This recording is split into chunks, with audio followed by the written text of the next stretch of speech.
look at Zane Trace, and they lose a really big All right, football fans, welcome to the SVC Game of the Week, presented to you by Tomlinson Insurance. Back as a tailback and linebacker, and then you got Jaden Higgins. He's going to see some carries this year. Mason Hartley out on the end, and the thing with Zane Trace is, I don't want to forget to mention Blake Brower up front. They have some really good players. I think the thing that kind of concerns me with Zane Trace going forward throughout the season is just staying healthy. I think they only have 38, 39 players on the roster. They're not real deep. And the injury bug has bitten Gunnar McCullough the last few years. He's had to sit out a couple games with a separated shoulder, and he had another injury the year before, I think maybe a concussion. And so you want Zane Trace to stay healthy all season, and they're capable. They're very capable. They got a lot of good players back, and I think we're going to see a really good game tonight. You're going to see a Logan Elm team that's trying to find themselves after graduating so much talent, and Zane Trace, a team that's hungry. They want some revenge from last year. Hey, you're right. Logan Elm had some great offensive weapons last year. Walter's a quarterback. Michael Wall is I think a two-sport athlete, excellent basketball player, but he was a wide receiver, could go up and get it.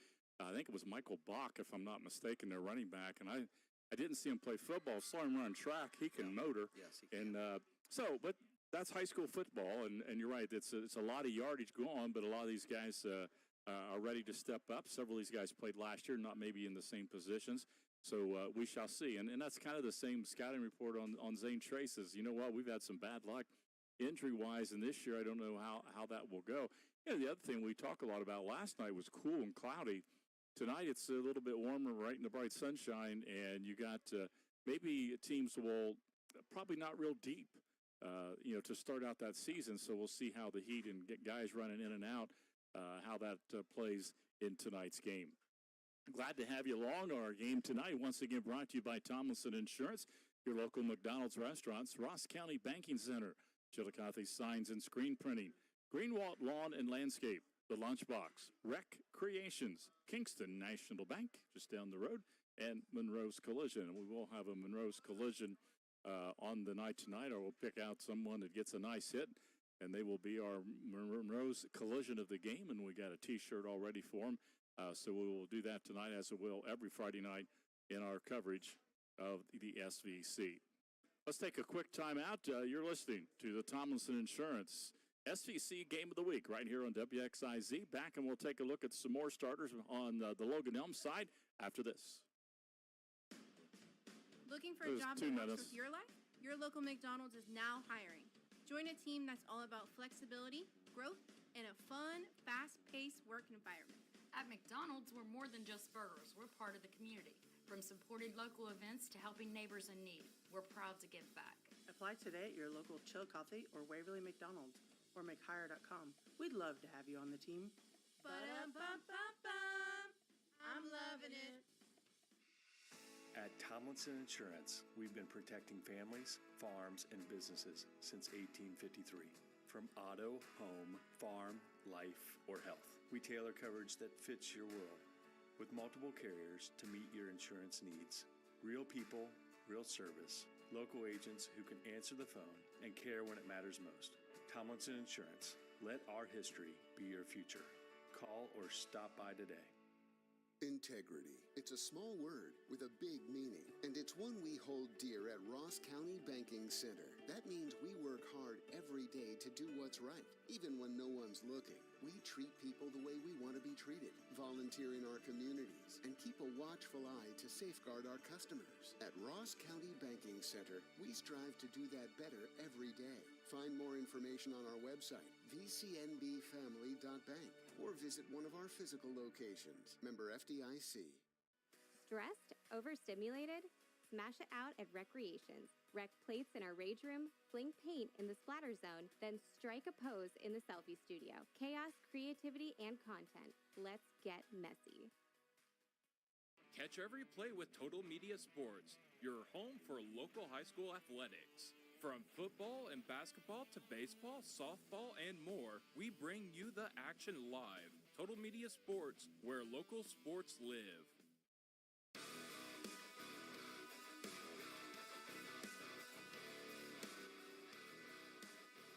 Back at Logan Elm High School, opening night. Of course, we had opening night last night. Opening night for most all the Ohio high school teams tonight, as Zane Trace makes the short trip up here to meet the Braves.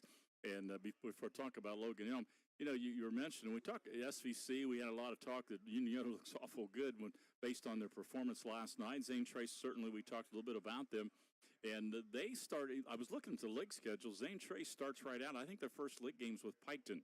So that'll be a big early season matchup. Piketon got a win last night, I think 42-13, I believe, over Northwest. So the Pioneers are going to have to develop some depth maybe very quickly. I think they've got Waverly and Amanda coming up. So they've got a pretty tough schedule in their 3 games, and then they got to start out with Piketon. So they're going to have to get off to a good start. They got it real tough here in the first 4 weeks. Yeah, they are. And I think the one thing about that schedule is you do have some experienced players coming back, right? So you got those leaders. You got McCullough back. You got Johnson back. You got Hartley back. You got Stewart back. You got Williams back. Sorry. And I think those kids, they've been through the grind here, and they know what it takes. And like you said, you know, there's a tough schedule for these guys right out of the gate. This is not going to be an easy game. You know, they play Waverly, and Waverly's they graduated a lot too, but you know they filled in some spots with some really talented young kids, and they're playing Miami Trace tonight. We'll know more about them. And then Amanda's starting to turn the corner again. I know they were down for several years. I think they're starting to come back. Played better last year. Yes, they absolutely did. Coach Ron Hinton, he was there helping them, and he of course, he switched schools now. He's actually over at Southeastern helping out. I don't know if you knew that or not. Just heard that the other day. Yep.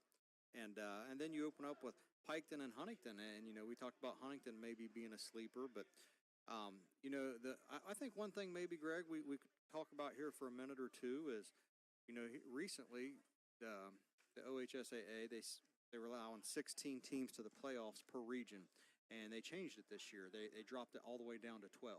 You know, with 16, you were essentially almost guaranteed playoffs. In most cases, 20, 21 teams in a region. Right. So, yeah, there's only 4 or 5 that didn't get in. Right. So you're almost guaranteed if you win a game or two, right? And now they dropped it down to 12, which I'll be honest, I agree with. I think I do too. Because I think there were some really bad matchups. I know maybe there was an upset here or there, but most of the time that didn't happen. So, you know, playing tough non-league games like this one is good, but you also need to, you know, as the AD starts scheduling games down the year, you know, you need to make sure we have games we can win because we want to get in that playoff hunt too. So, a good point this year. It is down to 12 teams in each region to get into the playoffs. Some names on the Logan Elm side, as Jaron mentioned, the kids there, Zane Trace, the Logan Elm, of course, part of the Mid-State Buckeye. Up front, it'll be Connor Green, a senior at center. Mike Quan Wall are telling me to keep an eye on that guy, especially at linebacker. Left guard, Grayson Fox, the right guard, sophomore. Otherwise, they're very experienced with 3 seniors up front. Jeff Thompson, a junior at right tackle, and Ethan Dowdy is the left tackle, another senior. Also see some of Sam's Lynch, I believe a sophomore, up on the front line. Guy they like to go tight end, H-back, use him a lot, 6'3", 200-pound senior Zane Seamer. Their wide receivers, we'll see Camden Ebert, a senior, Tyler Bowlby, a senior, and Connor Kent, a sophomore. At those wide positions, they'll run their plays in and out with that. The quarterback we mentioned, Austin Holbrook, a junior. Austin is actually the grandson of Keith Downing, longtime coach at Westfall and Circle. I got on Keith. Spent a lot of years at Westfall and then coached at Circleville. His kids went to Circleville. So I asked him if he had a Logan Elm hat now. So he said it was hard for a while. But you know how that goes. When you're a grandparent, whatever the kids go, that's the school you're going to root for. But anyway, Austin moving up to play quarterback as a junior. Running backs, we'll see Bryson Parrish, a sophomore. This is where we talked about, and Jaron mentioned the youth. But a sophomore, the other running back, Hartley, is a freshman. They will use a little bit of Aiden Hudson as well. He is a senior, and so they'll probably run those 3 backs in and out to wind up with 2 out of the backfield. Terry Holbert, the head coach. He's been there for quite some time. He has been here for a good while and running a good program, and they've been very competitive, of course, in the Mid-State. You got Bloom Carroll there recently, but in Hamilton Township. But I think the Braves might have finished runner-up last year to Bloom Carroll, but that'll be an interesting matchup. Brain's jumping around here, but another matchup opening night. Chillicothe goes over to Bloom Carroll. Bloom beat them at Chillicothe last year. Something I think they got out to a 17-0 lead, and that was about it. But interesting matchup. Chillicothe with a brand new coach. You're familiar with him. He used to be over Vinton County. Yeah. But that'll be an interesting matchup. And I think mid-state-wise, which is where I was going with this, being interesting. You kind of that first week can't always gauge, but sometimes you can get a good idea that first week of how things. So that'll be an interesting matchup mid-state-wise because Bloom hosting Chillicothe. And by the way, that game is being broadcast on our sister station here, one of our stations. 103.7. Good. I remembered it. I couldn't remember the numbers. On Total Media coverage. Our buddy Mike Strasball's over there tonight, too, helping out. That's right. Mike did a good job he last must have night. got tired of us. I don't know. He was complaining about us going to the river or something like that. I dropped him off in Chillicothe, and I don't know what happened to him. So hopefully he got home last night. But anyway, it was a late night, that's for sure. Greg Bigham, Jaron Cox with you here at Logan Elm. We're kind of stretching out a little bit because it's an unusual but senior night on opening night. And there was a lot of seniors between band and between soccer and tennis and football and the whole thing. So they finally just completed that. Clock has run down, but they're going to have to give each team a few minutes to come out and warm up to get started. Let's take another time out. You're listening to Tomlinson Insurance SVC Game of the Week on 100.9 WXIZ. Back with our opening kickoff, hopefully, right after this timeout. We've served this community for many years, offering families caring and sympathy in a time of loss. When my husband passed away, our family came guess go from two all again. over the country and came.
The national anthem, again, a little bit late getting started, scheduled for a 7 p.m. kickoff, but we are a little bit late again with Actually, I saw the people. Jaron goes, "There's something going on." I go, "No, it's opening night. You don't have senior night and things like that opening night, but it was senior night, and I think every senior must be participating in something in the fall here which is a good thing for Logan Elm. But it took quite a while, but the Braves they're back on the field, ready to run onto the field, and each team, I see Zane Trace down on the other end, so they will give them a chance, I'm sure, to loosen up a little bit. We should be getting started here in a few minutes. By the way, next week our coverage, we will be at Beaver Eastern to see the Eagles, and their program has really picked up over the last several years, right, Jen? They're going to host Huntington. That'd be an interesting ball game, I think. Yeah, Eastern, they had some success last year, and we talked last night. Huntington is a team that finished strong last year, and they got a lot of guys returning this year. I think every starter except for one, and that should be a really interesting game. The thing that's kind of been really intriguing to me, Greg, as I've been sitting up here, this is about as complete opposite as a setting as what we had last night. You look down on the field, it's like a big old city out there. You look on the field, you look past the field here, and even on both sides, and you see bean fields. So we're out in the country tonight, and it's beautiful setting. It's the sun is out, and just a nice background here for high school football on a Friday night. Yeah, kind of like there were times thinking, of course, a lot of the SVC schools were that way, but one time I remember I was down covering in Paint Valley, maybe a playoff game, and one of the teams from city area came down, and they're like looking around like, where are we? With the mountains and the fields and the whole setting there, but a lot of the schools like that, as you talked about. Our officials tonight, our referee is Tim Cox, our umpire Rob Ware, the linesman is Jason Richards, the line judge Mark Truax, the back judge Preston Truax, and the center judge is Brandon Ramsberg. Those are our officials tonight from the Ohio High School Athletic Association. You were talking earlier about that Bloom Carroll and Chillicothe matchup, and I was just going to take a minute here to talk about Chillicothe while we're waiting for the teams to run out. And they did hire new coach T.J. Carper, and if you're from Ross County, that's a great hire for Ross County. He's a great guy. He's a great motivator for the kids. He gets kids out. He gets them exposed to college coaches. He has like workouts or whatever. College coaches come down and watch him. He really promotes his kids. He really promotes the program. And Chillicothe's got some talent. You know that from doing their games last year. And I know Bloom Carroll is a handful, and I don't know what tonight's going to bring, but I think that Chillicothe has a bright future ahead of them because he's a really good guy to have lead your program. And he'll have I almost said Forbes Hammonds, his dad Andrew Hammond, back a second year to play quarterback, throws the ball real well, and guy I'm always talking about the talent of Carte Liggins. Yes. But as you well, and Carte is probably as good an athlete, and last year as a freshman, I just can't imagine the ceiling on that young man running the football for Chillicothe. However, you got to have linemen, right? That's right. That's right. And I think that's part of you're talking about, Coach Carper, that they'll develop and be able to use those weapons. So I think it'll be an interesting year. Back to the Cavaliers real quick. They got second week of the season. They got 3 starters hurt against London. Yeah. All of them around the knee, and lost one of their tight ends and wide receiver. And so anyway, we shall see. Hopefully, you talk about with Zane Trace, that can happen to anybody. It can. A lot of these schools don't have 60, 70 players and get a few guys hurt. So yeah. Well, Zane Trace coming onto the field from the. I guess I get my directions. I think that's east, maybe the south end of the field. And now here come the Braves on the other end of the field, running up between the band as they come out onto the field and head over to the sidelines. Again, a little bit late getting started. We're going to be about 10 minutes late, so I'm not sure they timed out their senior night real well, but be that as it may, we are ready to go here in just a few minutes. Our game tonight brought to you by Tomlinson Insurance. Obviously, the Tomlinson Insurance SVC Game of the Week. Brought to you by your local McDonald's restaurants, by Ross County Banking Center, Chillicothe Signs and Screen Printing, by Greenwalt Lawn and Landscape, The Lunchbox, Recreations, Kingston National Bank, and Monroe's Collision. So responsible for those folks being able for Jaron and I to be Mike's side and bring you SVC football coverage. You know, you mentioned last name. You talking about Logan Elm Wall. Wonder, is that relation to Nehemiah Wall? I would assume it probably is. I think so. I'm not sure, but I asked that, but I believe so. He was a man. He was a heck of an athlete. He was an athlete. I think he may. You can correct me if I'm wrong. He may not have played football until his senior year, but I know that man, he was a handful in the basketball. Right, and he was so athletic. He played football one year, but that athletic ability, being able to jump like he could and go up and get the ball, he was a big addition to last year's Brave squad, no doubt about it.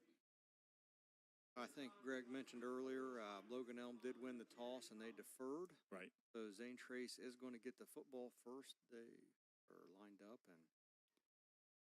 like we're having a moment of silence for something. I must have missed that, but.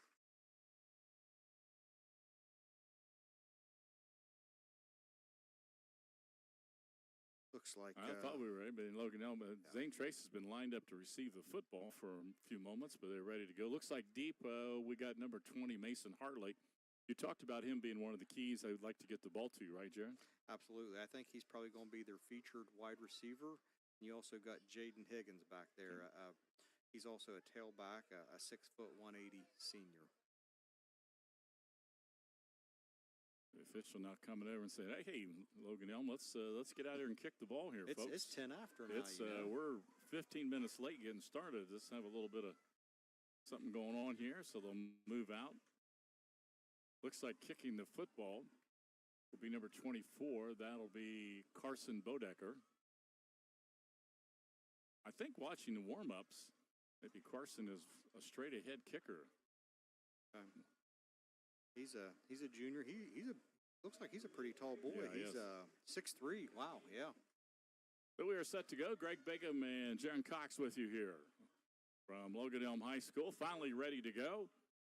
Bodecker moving back about 8 yards, ready to go.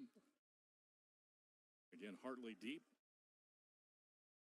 And we move forward, and we're underway. High, short kick, end over end, taking it to 21-yard line, but one of the upbacks. 30, 35, out to the 38, almost to the 40-yard line. Nice return. Moving up was Bryce Johnson, the running back, who was up in front of their two return men, but a high short kick, and he was able to bring it back. Pretty good position for the Pioneers. They're going to start right out and start at the 39-yard line, 1st and 10. Yeah, I think the one thing to take note of on that kick return right there with Bryce Johnson is once there's contact, he went an additional 2, 3, 4 yards. I think that's something to keep an eye on here as we have this game here tonight. Gunnar McConnell, the quarterback, two running backs back behind him, Johnson and Higgins. Man in motion comes left to right. Up under center. They'll go straight ahead, right guard, 40. Moving, tried to move outside, almost broke a tackle, got tripped up and fell forward, and that was Bryce Johnson. Kind of was just reading along the line and kept moving out, and thought he almost broke a tackle. He might have gone for about 10 more, but tripped up by the Braves and a pickup of 3, called 2nd and 7. We're just underway. It really was a lucky tackle, if you ask me. I think if he would have got his feet up, he probably had about 10 yards ahead of him easy. He almost got tripped. Nobody really wrapped him up. Now Johnson is up closer to the quarterback under center, McCullough, 2nd down and 7. He pitches out, sweep to the left side, moving up 45 and out for a 1st down near the 50-yard line. Good speed shown there. Was that Higgins? Jaden Higgins. Higgins had that. He was kind of motoring along, and he had that quick burst. Yes, he did, Jaron, and that quick burst got him up to the 50 and a 1st down. So the Pioneers on the move with their first down right at midfield. Looks like two different attributes here at tailback for the Pioneers. You just call them thunder and lightning is what it looks like. Johnson was 210, almost like a short bowling ball, tough to bring down, and looked like there Higgins had some speed and movement. Well, they go to the tight formation again and looking for running room. Breaking out to the 40, breaks a tackle, breaks 2 tackles. He's to the 30. He's erased 20, 15, 10, 5. Touchdown, Bryce Johnson with the touchdown, 50 yards, and he broke 2 tackles, one about 2 yards ahead and then the other about 10 yards down the field. Touchdown for Bryce Johnson, goes for 50 yards, and 6-0, Zane Trace out on top. Yeah, that's you can't arm tackle Bryce Johnson. I've watched that boy play football the last 2 years, and man, he's as strong as an ox. And it looks like they are going to line up and go for two. Less than 2 minutes into the ball game, and Zane Trace has scored. They will go for two. McCullough talking to Bryce Johnson, who walks up. They'll still go under center and run a play here. Now, McCullough is ready. Gunner calls signals. Tight formation again. One split in. Man in motion. And they give it around the left side. Can he get to the corner? Yes, and he does. Beats the corner there. That is Jaden Higgins, the speed guy, and quite a start for the Zane Trace Pioneers. A 50-yard touchdown run, 2-point conversion, and quickly they're up 8-0. You're listening to the Tomlinson Insurance SVC Game of the Week. Back with a kickoff after this. Ready to You've been watching SVC Game of the Week, presented to you by Tomlinson Insurance. Stressed? Overstimulated? Smash it out at Recreations. Rec plates in our rage room, fling paint in the splatter zone, then strike a pose in the selfie studio. Chaos, creativity, and content. Let's get messy.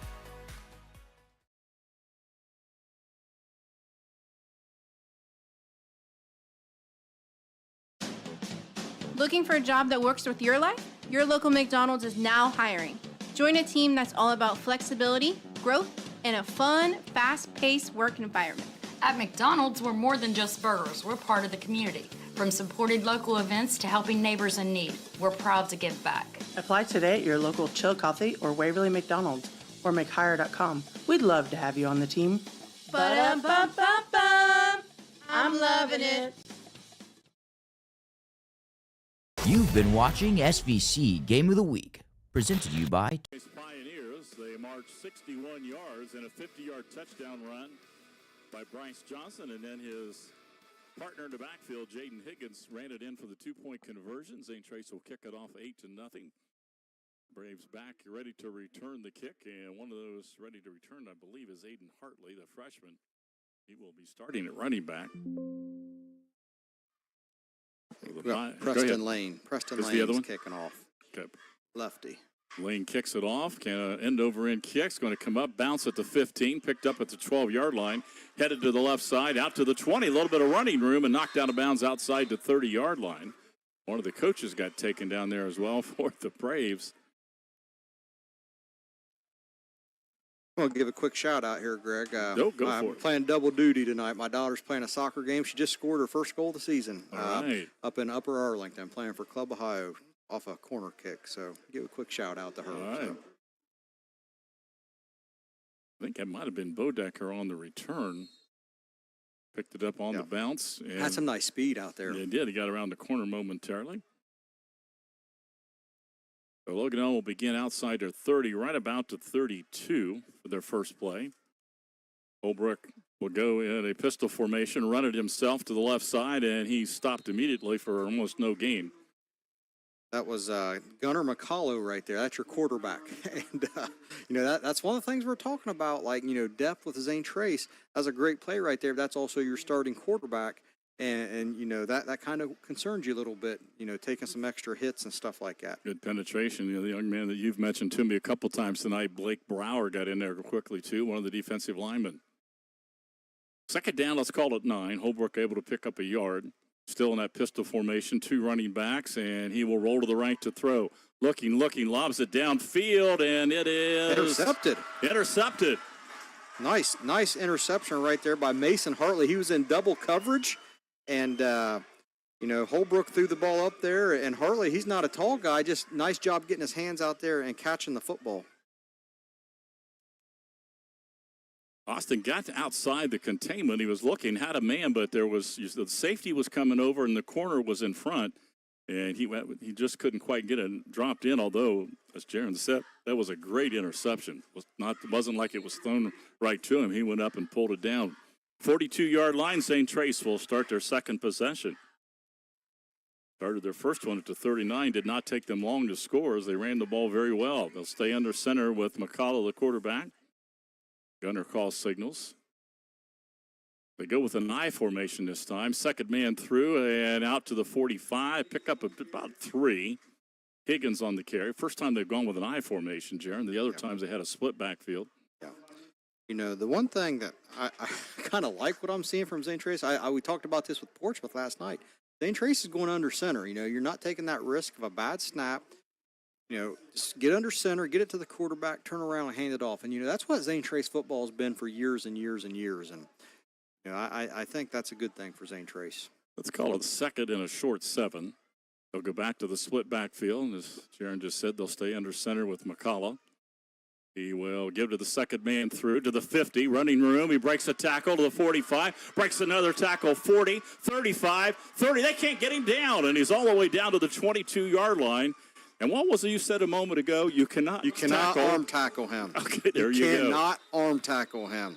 Do we have a flag? Oh, we have an injury. Yeah. He runs so low to the ground. And I think by running so low to the ground, it's just tough to get leverage on him, and you try to tackle him up high and not able to do it. And bad news for Logan Elm is that, I believe, is Myquan Wall, one of their main defensive players, the linebacker, is limping off the field. But it is a first down to the 23-yard line. Greg, we're 3 minutes into the game here, and Bryce Johnson's got 84 rushing yards. Wow. Keep it right here. Remind you, we'll be with you next Friday night. More SVC coverage brought to you by Tomlinson Insurance Game of the Week. We'll go to Pike County, and it'll be the Eastern Eagles hosting the Huntsmen of Huntington next Friday night. And hopefully we'll get hooked up from the countryside of Pike County, right? Absolutely. It's, you know. I'm not sure I've ever been to Eastern High School. I'm pretty old. I have been there. I coached girls basketball there years ago. I've never been to their football field. Never been to their football field. So, first time for everything. Well, we're ready to go. Wall is going to bring him over to the sidelines, and he's still limping with that, maybe his left knee. So, good position again, good field position for the Pioneers. Run a man in motion, stay with the two running backs. Why not? They'll hand it. Now they're going to fake it. They're going to let McCullough run the ball. He beats one man, gets to the 20, stiff arms a defender, and runs out of bounds inside around the 15-yard line. Well, that time, first time the Gunners had a chance to run the ball. Yeah, he has some speed too. Very athletic kid. And that looked like he got 2 yards and he got 9. Yeah. So, yeah, he was deceptive, as you said there. And the guy's 6'2", 180. So again, tough to bring him down as well. First couple tacklers, he just kind of got an arm out, stiff-armed, and kept him off of him and kept going. Yeah, it was. It was you know, somebody missed a block, so he did. He stiff-armed the guy and showed his strength and athleticism. Give him 8 yards, 2nd and 2. Johnson up right out behind the quarterback. They'll pitch it right side to the tailback. Got tripped, breaks a tackle 15, back to the 10. Higgins, touchdown untouched after he beat the first tackler. Jaden Higgins breaks the tackle, got to the outside. Once he got to the outside, it was all over, and he will go, and I believe, 12 or 13 yards for 15, the touchdown. 15. Yeah. And all of a sudden, this game is not even 4 minutes old, and Zane Trace leads it 14-0.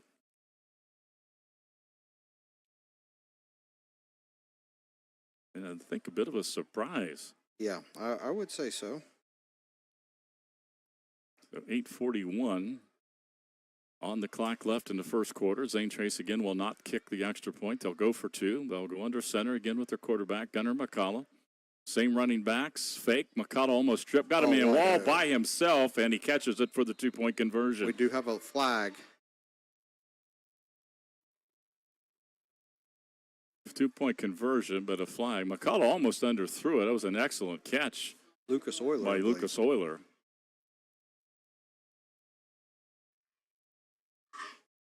Let's see what the penalty is here. An eligible man downfield. One of the linemen got down, probably in the end zone blocking. It's going back to Pioneers. You know, what are you, the 2.5-yard line for your extra point? So it wasn't a whole lot of room to go downfield, but might have been on the left side because the official on the far side, I think, threw the flag, saw one of the linemen had gone past the line of scrimmage. So that 2-point conversion will be nullified, but they'll try it again, this time from back around the 8-yard line. Nice fake, and McCullough got tripped up, but he got his balance back and then completed that to Euler. And we'll see what they do if they put it in the air again. Roll to the right, looking. McCullough throws sidelines, and it is caught, but not a tremendous catch, but did not get the 2-point conversion. I'll tell you what, that was a heck of a catch right there. I know he didn't get in the end zone. The ball was deflected by the defender straight up in the air. And, Mason came down with the ball, but just was short. Hartley caught a tremendous catch. It went up in the air. When it came back down to him, he was at the 1-yard line, not over. So 2-point conversion fails, but 14-0. Our score. Zane Trace quickly on top. You're listening to the Tomlinson Insurance SVC Game of the Week. Back in 30 seconds with the Pioneer Kickoff. At Tomlinson Insurance, we've been protecting families, farms, and businesses since 1853. From auto, home, farm, life, or health, we tailor coverage that fits your world with multiple carriers to meet your insurance needs. Real people, real service, local agents who can answer the phone and care when it matters most. Tomlinson Insurance. Let our history be your future. Call or stop by today.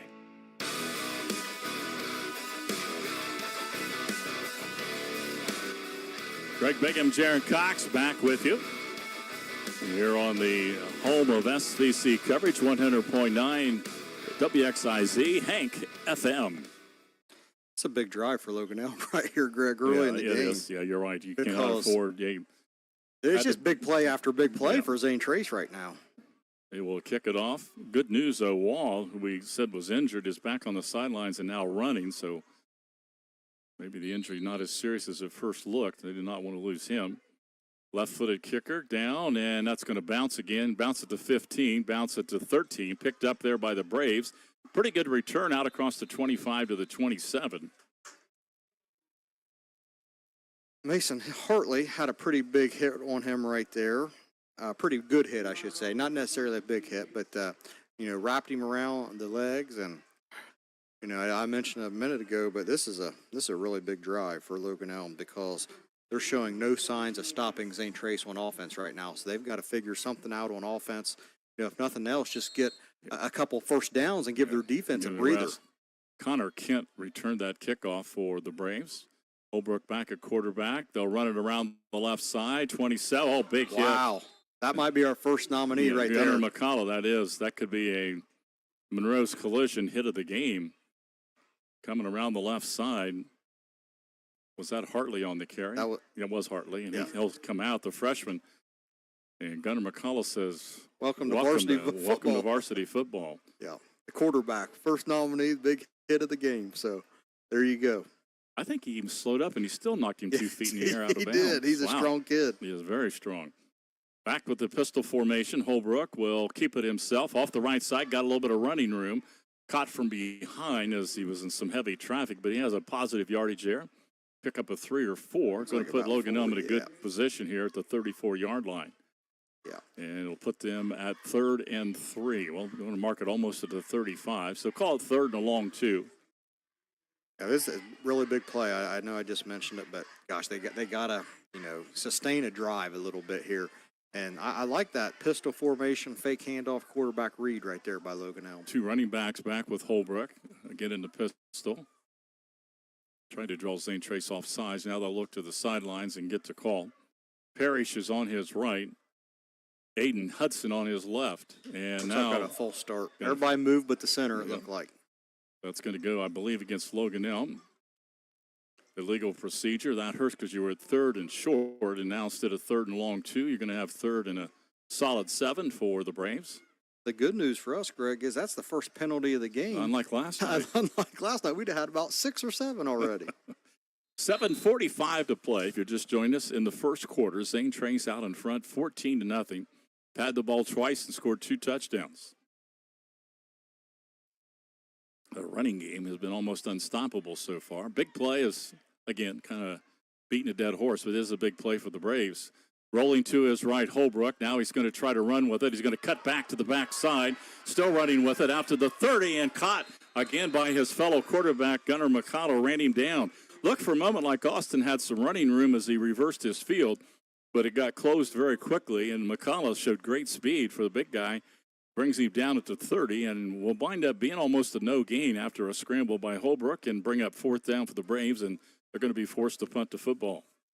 Yeah, I mean, when you talk about Gunnar McCullough, you're talking about one of the top athletes in the SVC, and not only I think his play as a defensive back right now has been more impressive than what he's done as a quarterback. His speed, making some big hits and good tackles. I think that's 2 or 3 tackles already for him.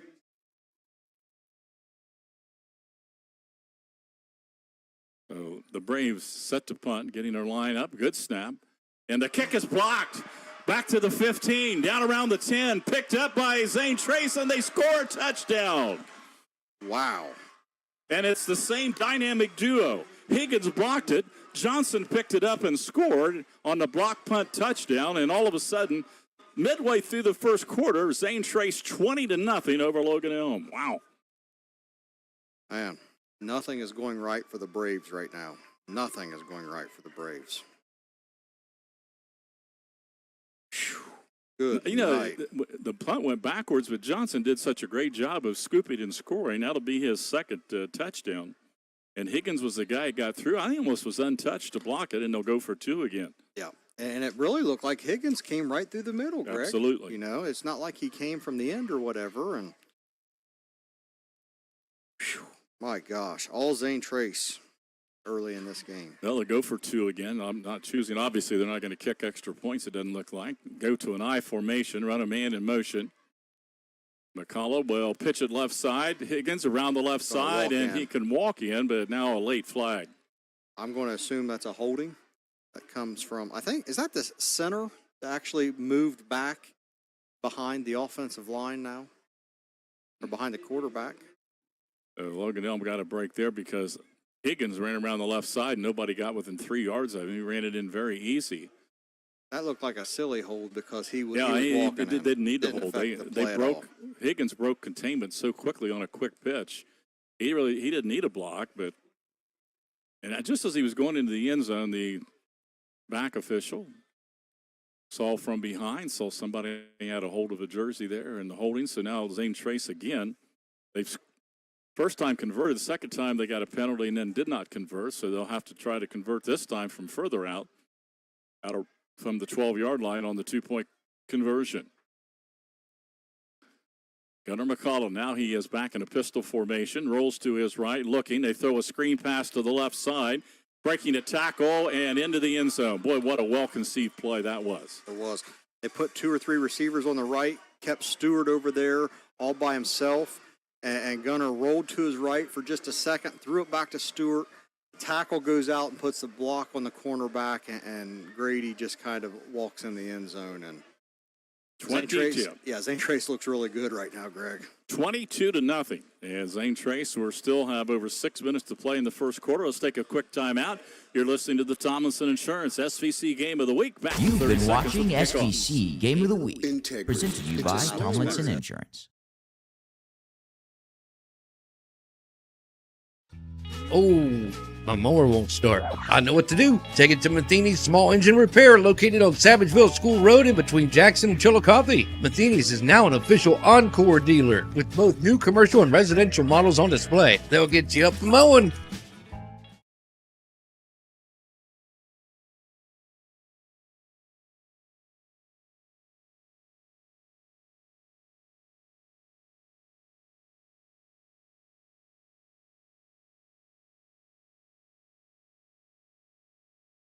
George helping us out tonight.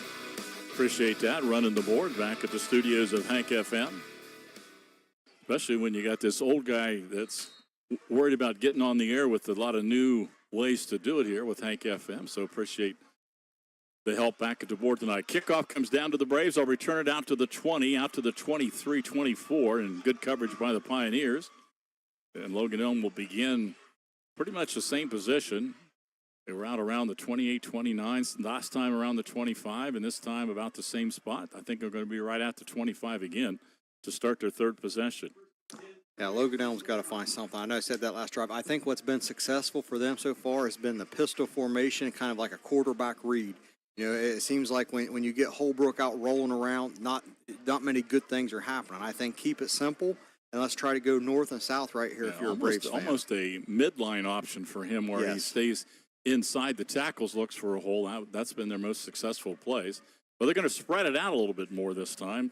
Try to get, looks like Connor Kent also spread out as Tyler Bowlby to this side, and they'll run it after spreading everything out with the quarterback, Holbrook. Runs to the right side, picks up a couple. Well, they tried to spread it out and get Austin loose. Like we have an injury, a Logan Elm player. Is that the quarterback? The first possession. He looks like he's not one to put any weight. It's like he might have somebody fell on his ankle. That is their quarterback, Austin Holbrook. Last year Austin played defense, and I know early in the season broke his collarbone. So I'm trying to remember if he got back before the season ended. But yeah, he started to get up. He wanted to get up, and it looked like, and again from this far away, but it looks like he might have an injured ankle. Sometimes those ankle injuries, they just linger, and you hope it's nothing too serious. Obviously, we never want anybody to get hurt. But, wait to see who will come in and play quarterback for Logan Elm. Looks like number 13. 13, doesn't it? Yep. That is Landon Russell, a freshman. Or number 12 also. I think number 12 was taking snaps, Greg. I just saw him pop Russell out the other side. Too. That is a sophomore, Judd Schultz. So Schultz, they're the next two quarterbacks, freshman and a sophomore. So Schultz, he's taking the snaps. It looks like Austin's walking off under his own power, so it may be a case where they bring over and maybe retape or tape up the ankle. Yeah, hopefully, It looks like nothing too serious. He is walking off on his own power, and that's good to see. And, if you're Zane Trace right now, I think I'd put a run blitz on it. It's a tough situation to bring a young quarterback in. Bring a sophomore in, Schultz at quarterback, and chances are they're going to run the football. Holbrook picked up 3, 2nd and 7, but as he's gotten to the sideline, looks like he's walking a little bit better, so maybe he will get back in there pretty soon. 6:26 to go, first quarter. You just joined us, Zane Trace, 22-0. They have come out and owned this game early. 2 touchdown drives and then a block punt return for a touchdown for the Pioneers. We saw a false start right there. Yeah, false start. Again, you got a new quarterback, timing. So they'll mark off 5, put them as second, and put them behind the chains at about 2nd and 12 now for the Braves. Those are little things you really don't think about when you bring a new quarterback in. Maybe a whole new cadence. You got a different voice, a different rhythm, and you can't take the little things for granted.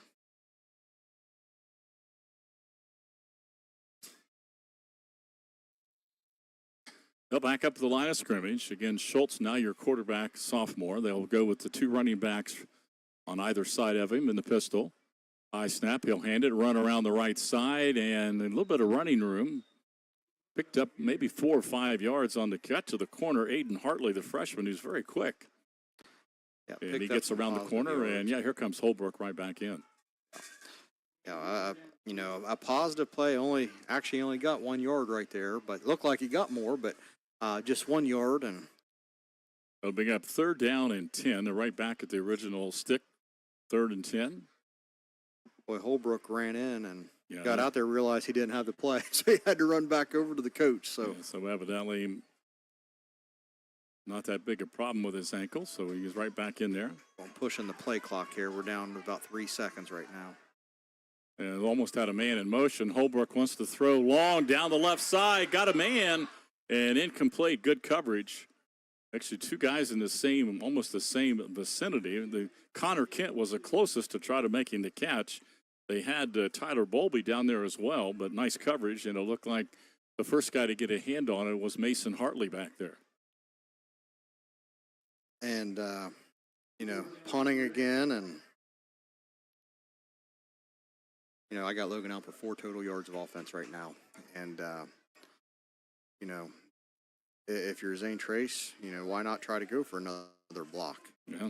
You got Grady Stewart deep, and, Higgins is up there, and Johnson is up there. And Schultz back to, they got everybody almost up close. Only 1 guy back to return the kick. Last time they blocked it. Last time it was Higgins that broke through for the block. I think we have a delay of game. You know, maybe it's the angle I'm at, Greg, but you know, the Logan Elm punter looks closer than what you should be also. You know, I know last night Portsmouth really exaggerated like 6 yards. I think he's a little deeper than that, but he doesn't look like he is that 12 or 13 yards. No, he's 11 right now. High snap. Schultz ready. Almost got a block again. Low line drive, takes one big hop, fielded at the 50 for the Pioneer. Break a tackle. 45, here they go again. 40 to the sidelines, down the sidelines, out of bounds, and about a 19-yard return for Zane Trace on the return, Crady Stewart.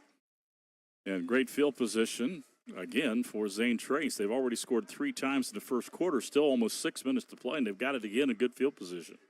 Yep, they've started at their own 39. Their own 42, then they had the block punt for the touchdown. Now they're starting on the plus 32. So, again, everything seems to be going the Pioneers' way. You couldn't have dreamed this up any better if you were a Pioneer fan. No doubt about it. We'll see what they elect to do here. Again, maybe, I don't know if we steal that phrase, but Darren said a minute ago, it's been thunder and lightning with Higgins and Johnson. Can't get Johnson down, can't get him down, and they can't catch Higgins. 2 running backs. Johnson off the right side, cuts back in. He's got 5, and he's backwards, still rolling across the 20 to the 19, and he's got 12 more for a first down. Physically, Logan Elm is just struggling trying to tackle him. They are. They appear to be outmatched up front, and then they just can't bring Johnson down, you know. He's right now, he looks like a man amongst boys out there. 12 yards for Bryce Johnson as he's up near the 100-yard mark. 97. And we are still 5.5 minutes to play in the first quarter. Zane Trace up 22-0, looking for another score. Back in the I formation. Gunnar McCullough under center. They go with the wing back. Put him in motion, and they'll hand it off left tackle. Breaking outside is Higgins. He's got 5, and another flag goes down. 2 flags come in. And the only thing stopping Zane Trace right now are the officials on flags, and it looks like they're going to call holding again, I think. Yeah, I would assume that's what it's going to be. It was right in that area. You know, that line is just getting a really big push, Greg. From up here, it looks like they're pushing the defensive line backwards about 2 or 3 yards every play. So they'll repeat first down. Jaden Higgins, again, twin running backs split right behind McCullough. Of course, he's under center. And almost from the right side coming across to the left side is Higgins, kind of a counter play, and he's just so quick. He's getting to the corner and getting around the corner very quickly. That time again, he almost looked like they didn't need to hold, but I couldn't tell up front. Maybe somebody got a hold of a Logan Elm player that couldn't. That's why they couldn't get outside. So it's going to be 1st and long. 1st and 20, back at the 29-yard line. And it looks like Logan Elm jumped off sides. That's one way to get some of those yards back. Good hard count right there by Gunnar. I could actually see it in his shoulders from the back side of him. Just, you know, gave that real hard count, and it drew that D-line off. I believe it was Connor Green that jumped off sides. So move it back to the 24. Now instead of 1st and 20, it'll be 1st and 15 for Zane Trace.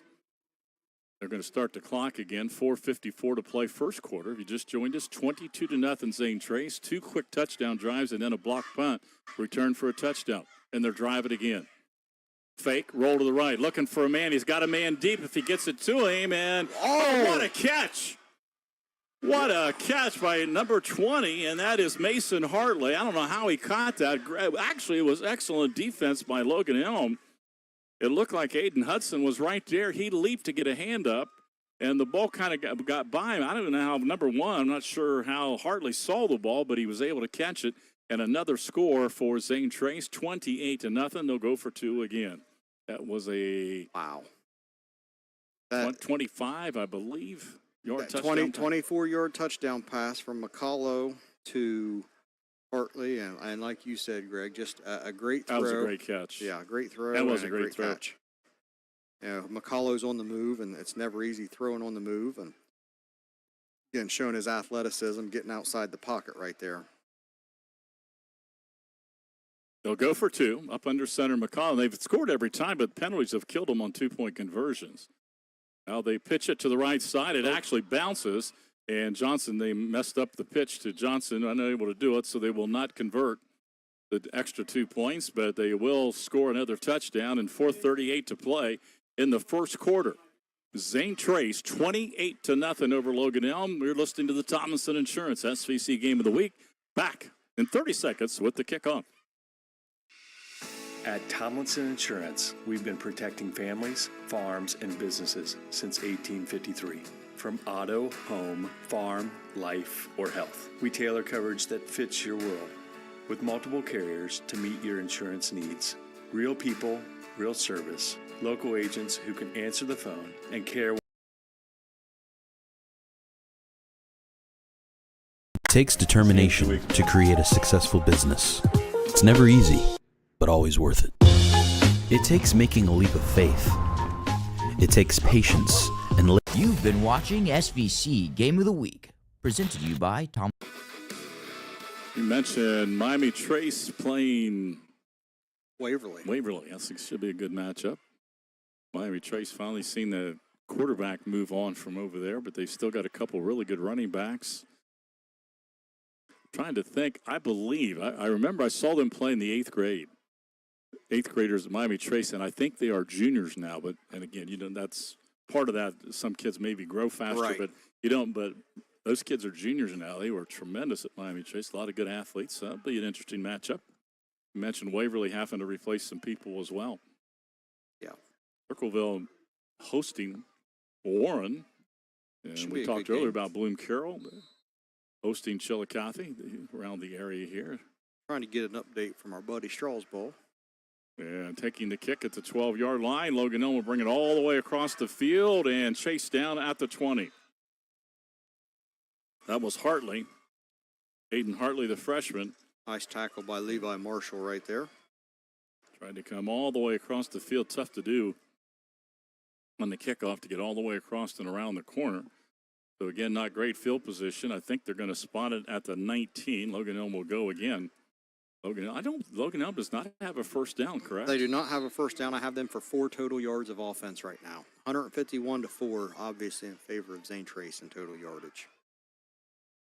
Austin Holbrook back in, still a quarterback, the junior, takes the snap. He'll hand it off up to the left side, 19 to the 22, push back after the carry. Got a penalty flag on the by the far side line judge over there.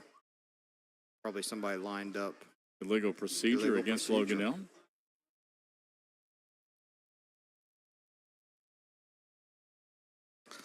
I'm going to be honest. I was not expecting this kind of a game. I knew. I talked to a couple of people, and they said, Logan Elm. I mean, they've been so consistent over the years under Terry Holbert. But somebody said, I like their line. They got some big guys. They got 3-4 seniors and a junior up front.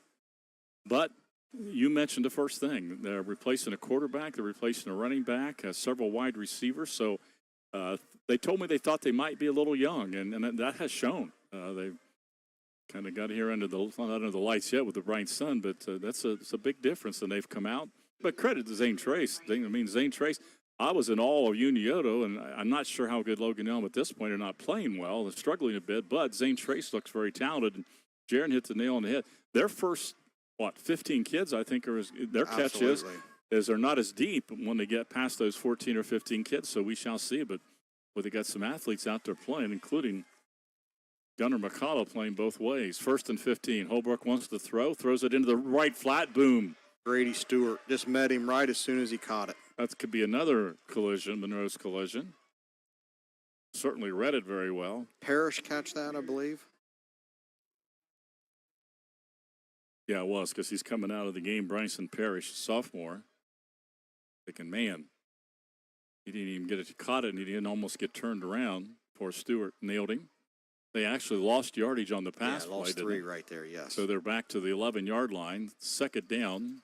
So the illegal procedure and a minus 3-yard pass right there, and all of a sudden it's 2nd and 18. Yeah, 2nd and 18, split wide to the left side. And I believe that's Summers split to the left side. No, that's Bowlby to the left side. They want to throw. They're going to throw it deep down the left sideline. Bowlby goes up for it, and did he catch it? He did.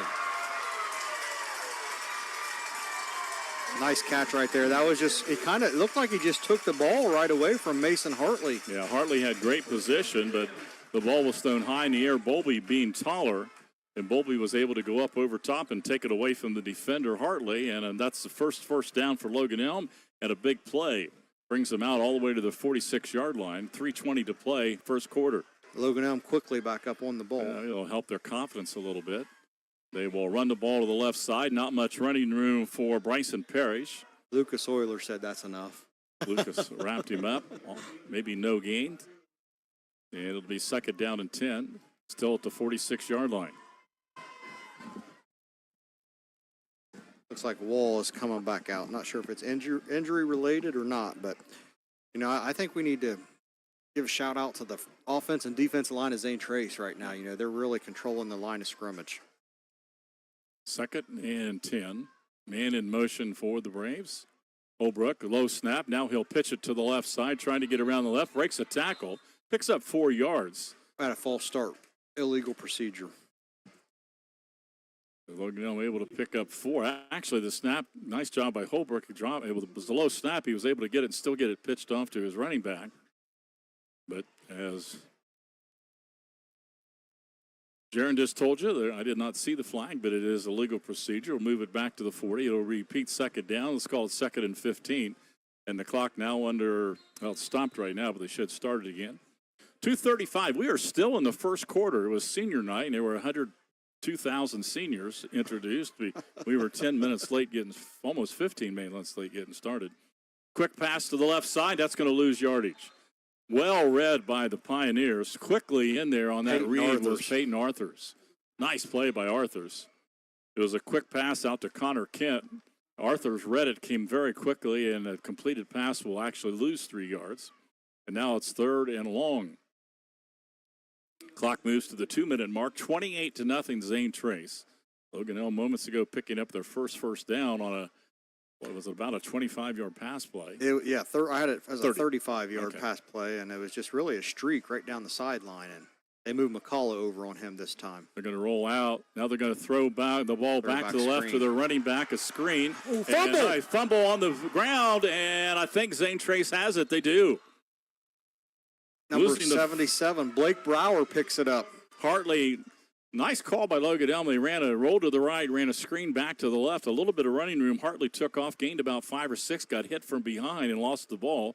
And Zane Trace will recover, and they'll get the football back in Logan Elm territory. That was another big hit by Gunnar McCullough. Was that Gunnar? Yes. Wow. Well, it wasn't necessarily a big hit, just kind of stripped him right there, and the ball bounced 2 or 3 times. I don't think anybody really knew it was loose, and Blake Brower right there, Zane Trace is one of their best linemen, offense and defense, and just jumped on it. And the beat continues for the Pioneers here. Well, I think they got a minute 38. That could almost put 5 touchdowns on the board in the first quarter. Amazing. Hey, well, we'll mention this after this play. 42-yard line of Logan Elm. They go under center with McCullough.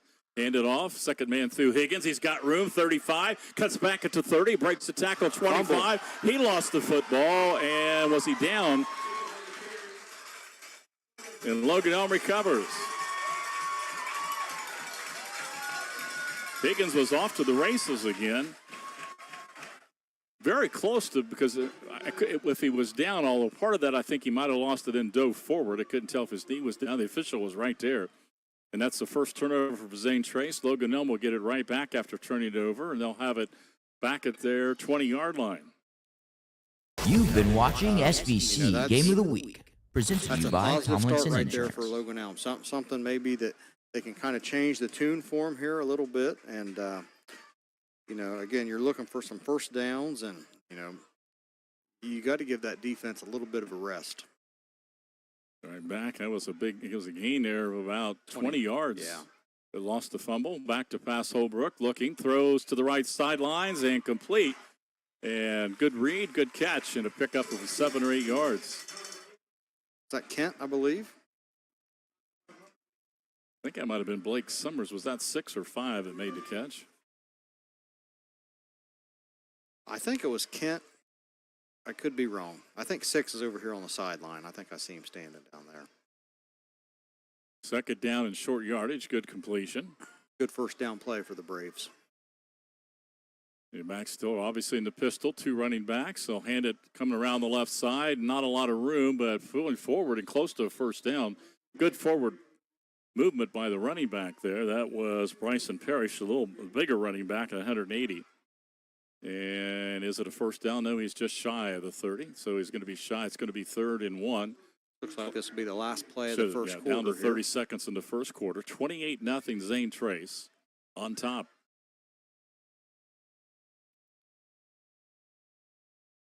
Third and 1, old school, under center, fullback dive. Let's see if they're in shotgun here. They'll stay how the game has changed. Stay in the pistol. They have to run a play before the end of the quarter and give it to the second man through, and I'm not sure he got it. They see where the official's marking up. The official on this side who... He's saying first down, but his feet aren't where the first down marker is. Yeah, the official on this side, I'm not sure how he makes that call, but he did not have a view of it. That's the official on the far side who was closer makes the call, and they will allow the first down, and that should bring us to the end of the first quarter. First down Braves are second of the night. 1 quarter of action complete here at Logan Elm, and it's been all Zane Trace. The Pioneers lead at 28-0 over the Braves. You're listening to the Tomlinson Insurance SVC Game of the Week. Back with second quarter action in 60 seconds. You've been watching SVC Game of the Week. Presented to you by Tomlinson Insurance. It takes determination to create a successful business. It's never easy, but always worth it. It takes making a leap of faith. It takes patience and late nights to reinvest in a startup. But it also takes asking for guidance from dependable people. All to turn a dream into a reality. People's Bank. Working together, building success.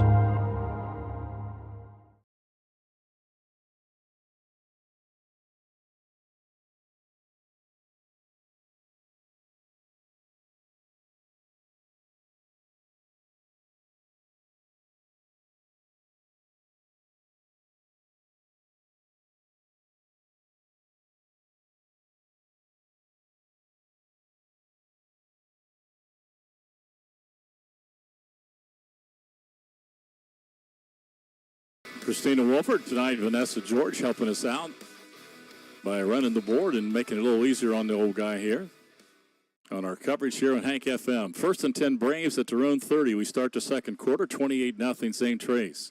Left side run and no gain, maybe a half yard on the carry. Was Aiden Hudson. Yeah, Hudson came in, the senior. I don't think he got any yardage right there. Marked it at the 20 again. And defensive lineman, big Blake Brower. Yeah. Junior, 6'2", 205. He was the guy who ran him down before he got going.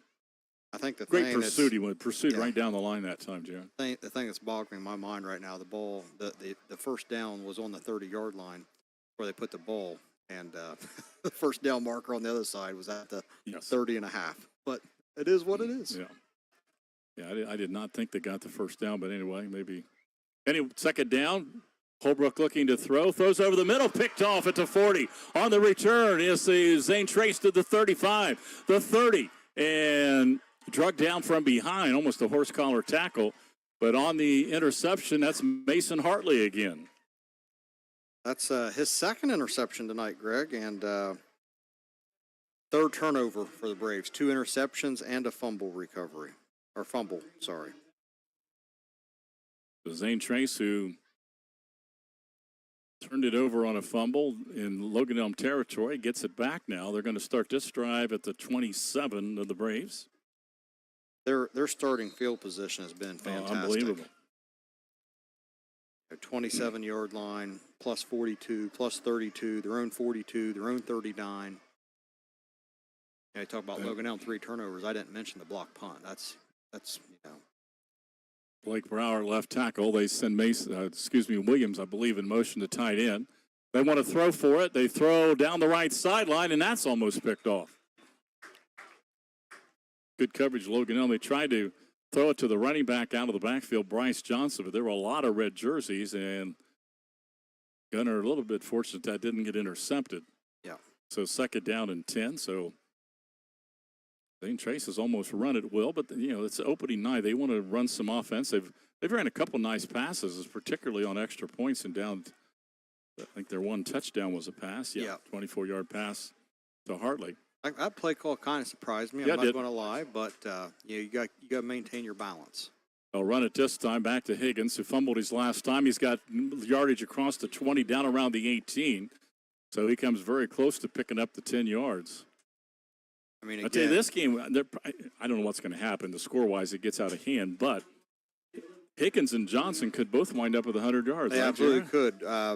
Johnson is sitting at 97 right now, and Higgins is at 58. And, right.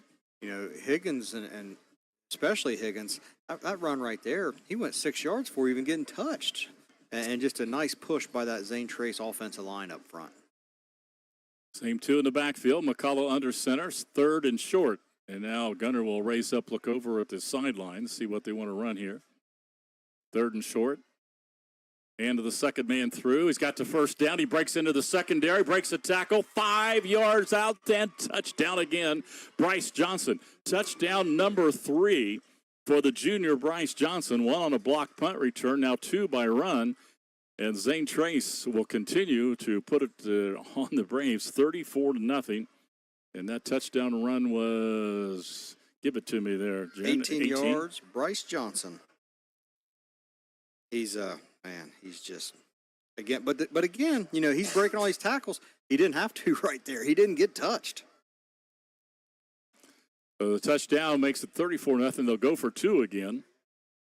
They'll go to the I formation. McCullough under center.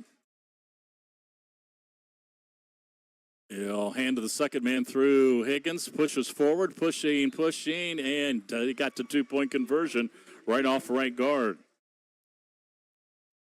Timeout on the field. We have 10:04 until halftime.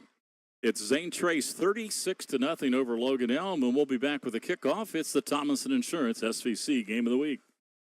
Our employees. You've been watching SVC Game of the Week. I don't think presented to you by Tomlinson Insurance.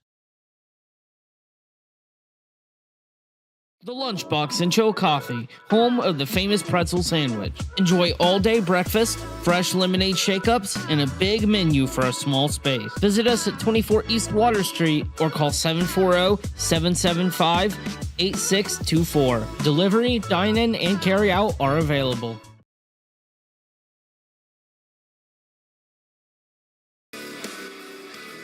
Greg Begum and Jaron Cox back with you. Logan Elm will receive the kick. 5 touchdowns for Zane Trace. 36-0.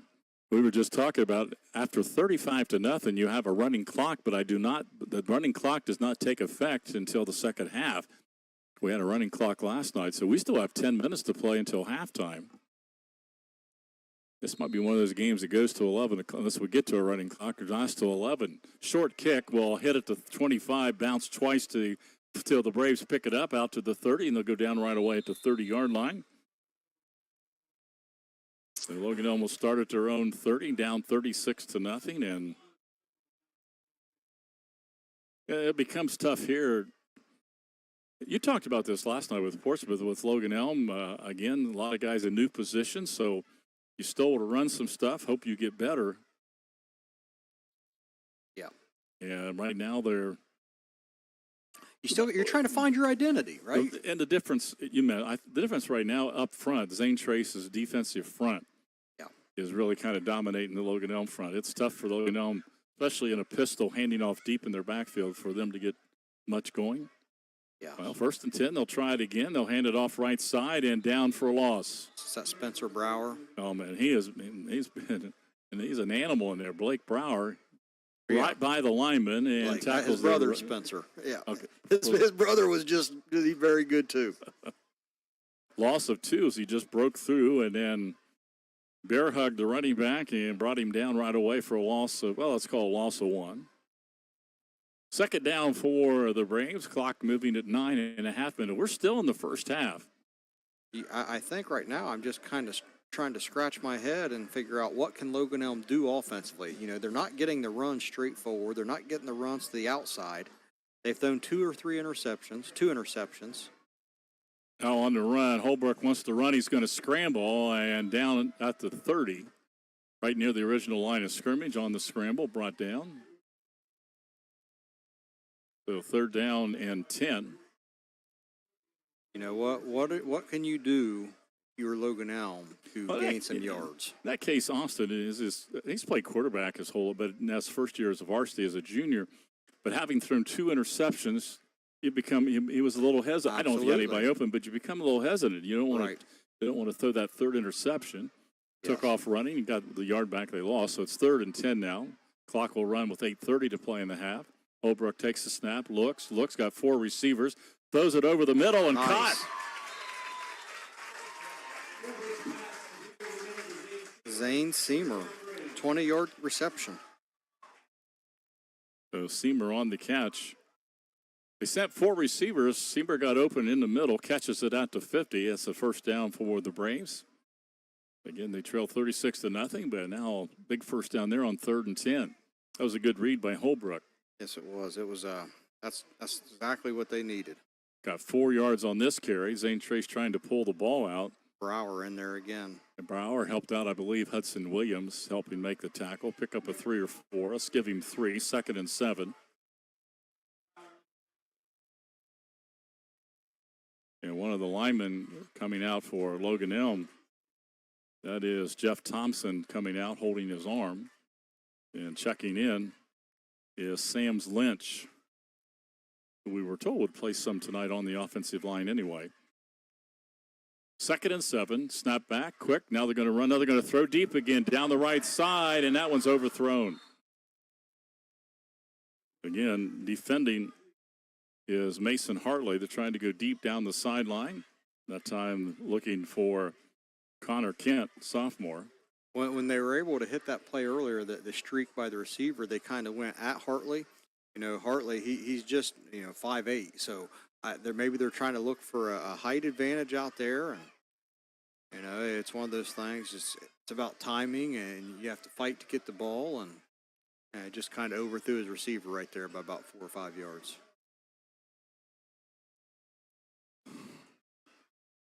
All right, become a little difficult to see here, but we'll try to do the best we can. A handoff on the running back, taken down very quickly on the carry. That was another Monroe's collision. Big hit nominee.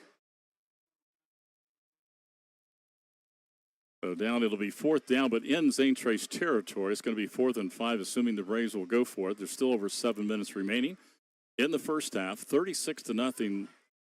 Zane Trace on top. The Braves trying to get their best drive of the night going here. But now 4th and 5. See what they elect to do. Parrish in the backfield, just to the right of Holbrook. Kent is split to the right side, and the snap came early to Holbrook, and he lost the football. It's loose on the ground, but either way, it's going to be Zane Trace football. Holbrook, the snap surprised him when he went to throw it. He dropped it. And I don't know if that'll actually go as another turnover, a fumble, but turnover on downs. Incomplete pass. Yeah. One or the other, just depend if he lost the football there.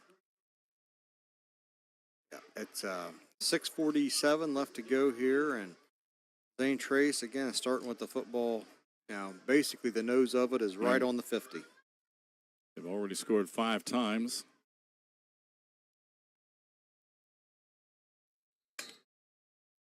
Got Johnny Bench standing in front of us.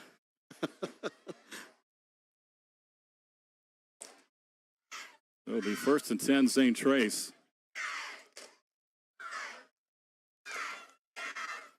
Right out to 50, as Jaron said, as the Braves turn it over.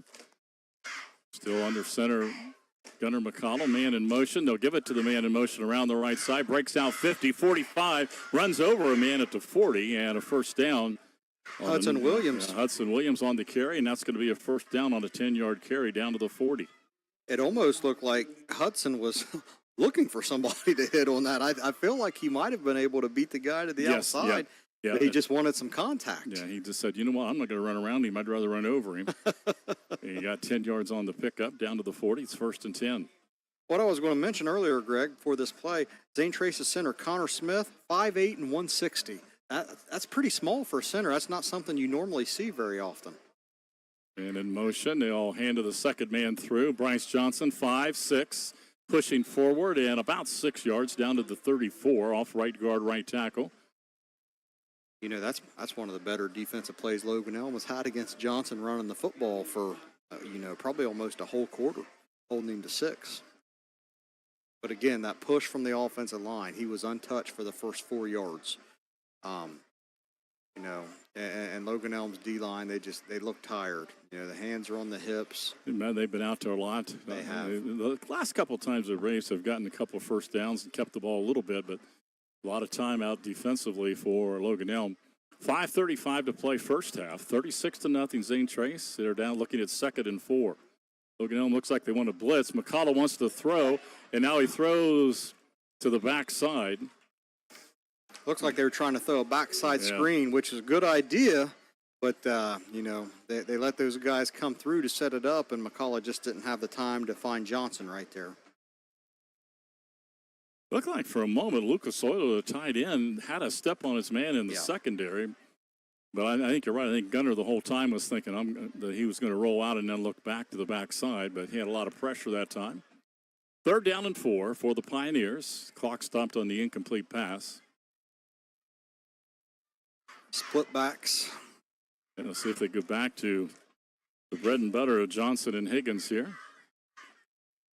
McCullough hands second man through Johnson, scrambles, lost the ball, and the running backs have fumbled. It got something that Coach Weirs won't appreciate. The 3rd year, I think, for I believe it is Dylan Weirs. Yeah. So Higgins fumbled earlier on the way down. It looked like they were going to score, and at that time Johnson lost the ball, popped in the air. No gain on the play. Zane Trace did get it back, but it's 4th down and 4 at the 34 of Logan Elm. Clock moving under 5 minutes to play in the first half. Yeah, the last couple plays here, Zane Trace, they appear to be eating some clock a little bit. They're running that play clock down inside of 5 seconds. And lost the, again, you're up 36-0. They lost a little bit of their intensity, and now we got timeout, Zane Trace. Well, we got timeout on the field. 4:37 left until the first half comes to intermission. 36-0 Zane Trace. You're listening to the Tomlinson Insurance SVC Game of the Week. You've been watching SVC Game of the Week, presented to you by Tomlinson home Insurance. of the famous pretzel sandwich. From hearty all-day breakfast to a variety of wraps, subs, and paninis, there's something for everyone. Don't forget the fresh lemon shake-ups.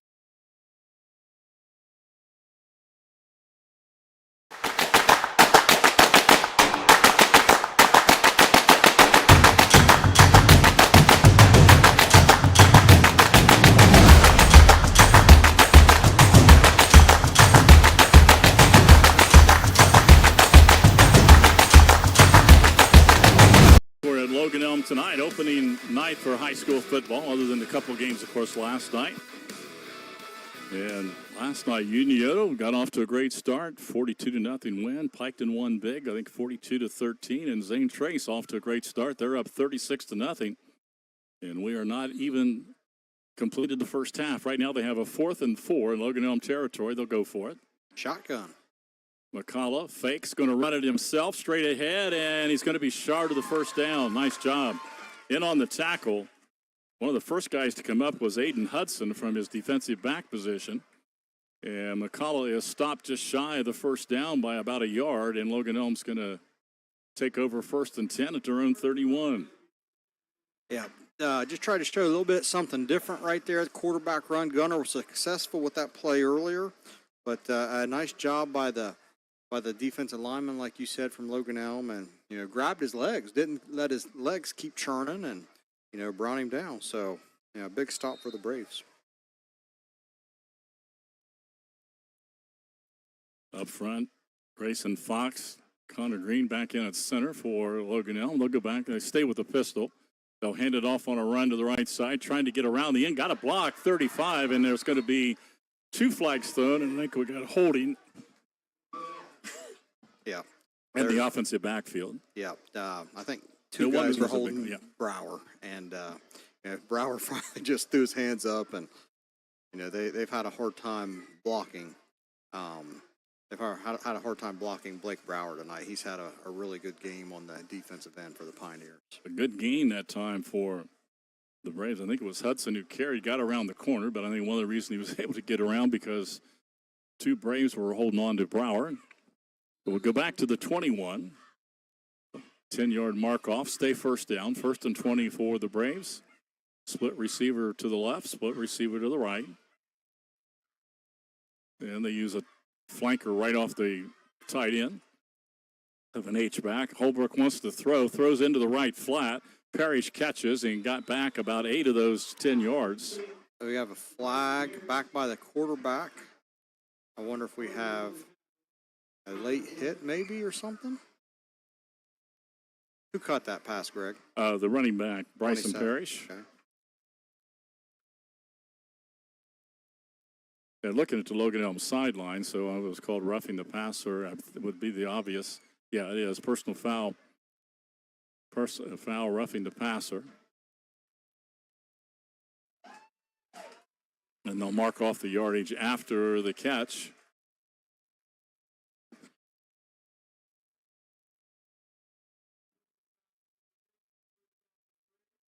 So the Braves will move it out, and after looking at 1st and 20, a penalty helps them out because now they'll have a brand new set of downs out at the 44-yard line. I didn't see what happened. I watched the ball. Yeah, me too. Get it out to the running back. There's a lot of pressure on Holbrook. At the last second, he threw it into the flats, and then evidently after he threw it, somebody made a hit for the Pioneers. So brand new set of downs for the Braves. Snap to Holbrook. Looking, fakes. Wants to throw deep down the right sideline. Got a man, but it's thrown out of bounds. Yeah. They're really wanting to throw that streak pass down there to number 5, Kent. And I think they've hit a couple passes down there, but and just kind of overthrew him and threw the ball out of bounds. Good coverage by McCullough. Had inside technique right there, and something smells good on that concession stand, Greg. It'll be 2nd and 10 for the Braves. Clock stopped on the incomplete pass. Low snap. Holbrook's got it. Looking. Wants to throw over the middle. Nobody there. Yeah, I think a couple people ran into each other. Nobody was able to come across the field. It'll be 3rd down and 10. Well, I really set my eyes on Blake Brower right there, and he pretty much just bull rushed right through that left tackle, and the quarterback wasn't able to get his step in, and get his full motion because he'd pushed the offensive lineman back all the way back to where his feet were. 3rd down and 10 for the Braves. Greg Bigham, Jaron Cox with you. Zane Trace well in front, 36-0, but a long first half, especially for the Braves. Rolling out Holbrook, looking, and now he's going to be sacked way back into backfield, all the way back at the 30. That's going to be a loss of 13 or 14 yards on the quarterback sack. I think that was Bryce Johnson. Yeah, I'm not sure why they're bringing the ball back up to the 30. I guess that's maybe where the initial contact was made. But, yeah, there were 3 or 4 Pioneers.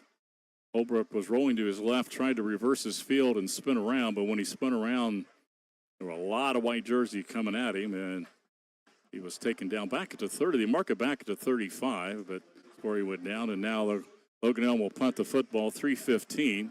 Short a man, so they'll bring another man. Now 2 men coming in.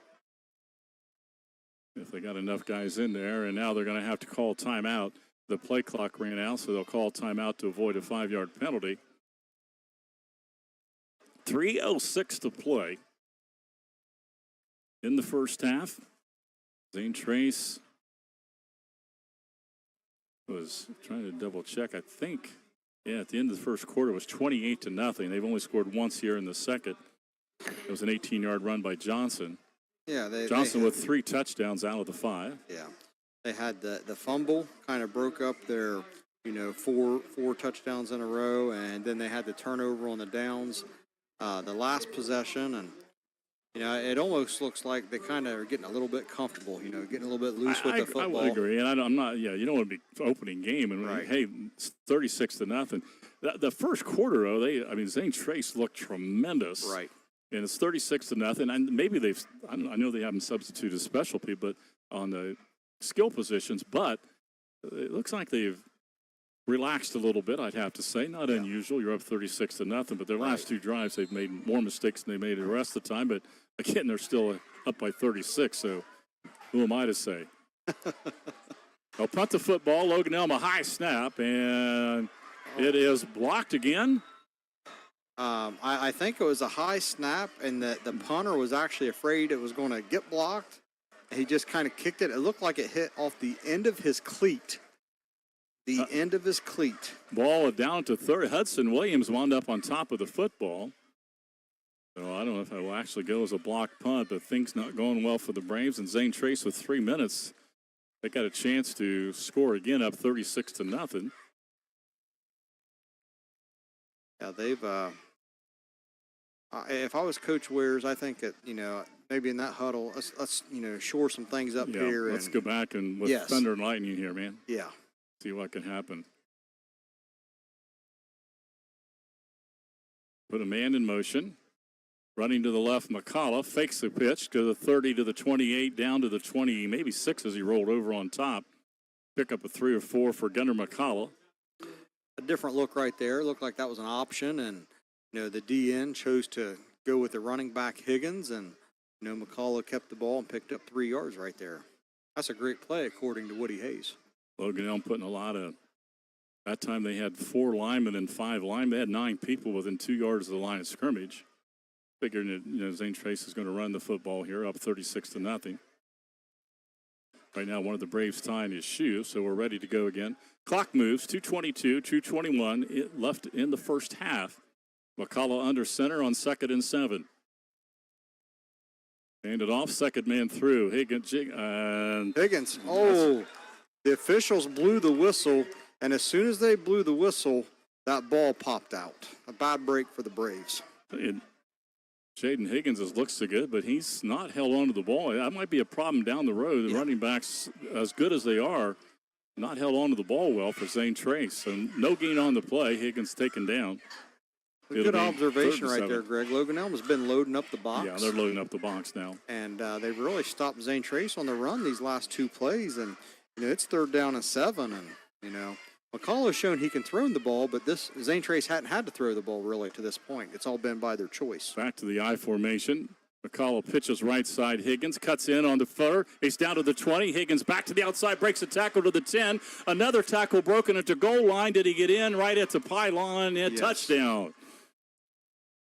Touchdown, Jaden Higgins, 27. 27 yards. Jaden Higgins. That time they got him on the outside, got him in the open ground, and they just weren't able to bring him down. So Higgins on the 27-yard touchdown run. That'll make it 42-0. The Pioneers will go for 2. It's kind of interesting. They're going for 2. I think at this point, if you're they're kicking the extra point. I was going to say, it might be a time to get some practice in on an extra point if you got a kicker you want to try out.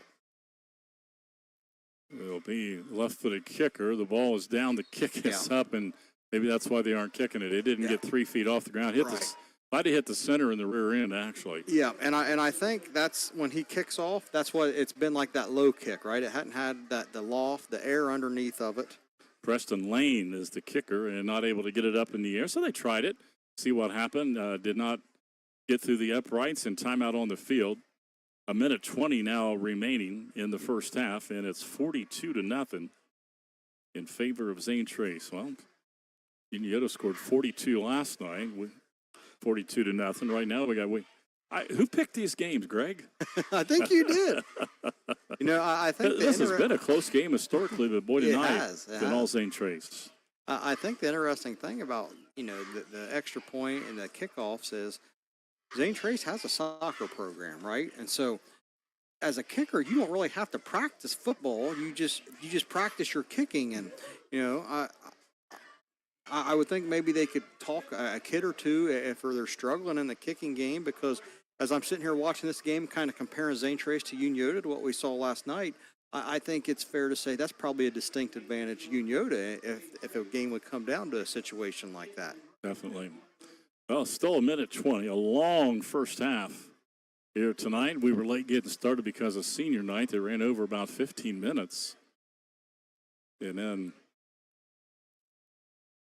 6 touchdowns for Zane Trace. 7. 7, right? No, 6. Yeah, the extra 6. points added on.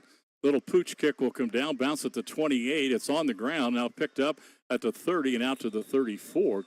Almost didn't get it on it quick enough, and Logan Elm will have it 1st and 10.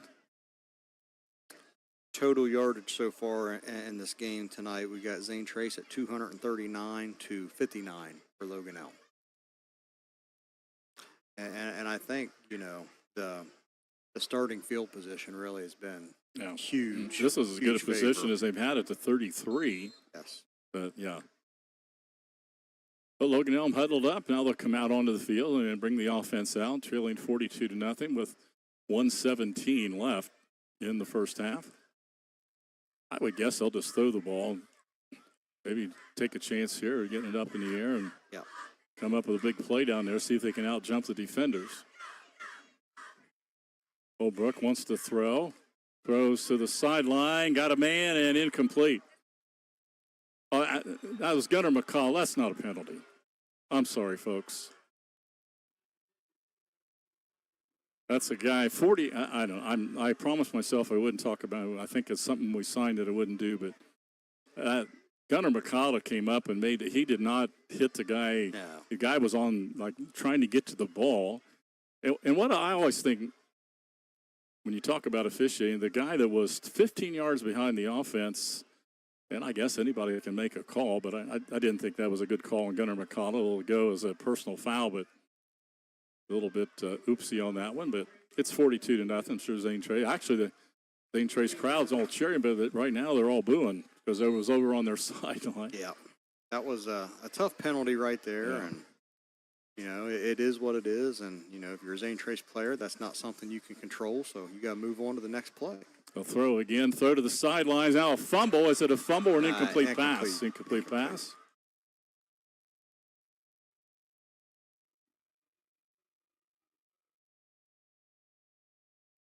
So incomplete pass. Clock will stop. We're still over a minute to play in the first half.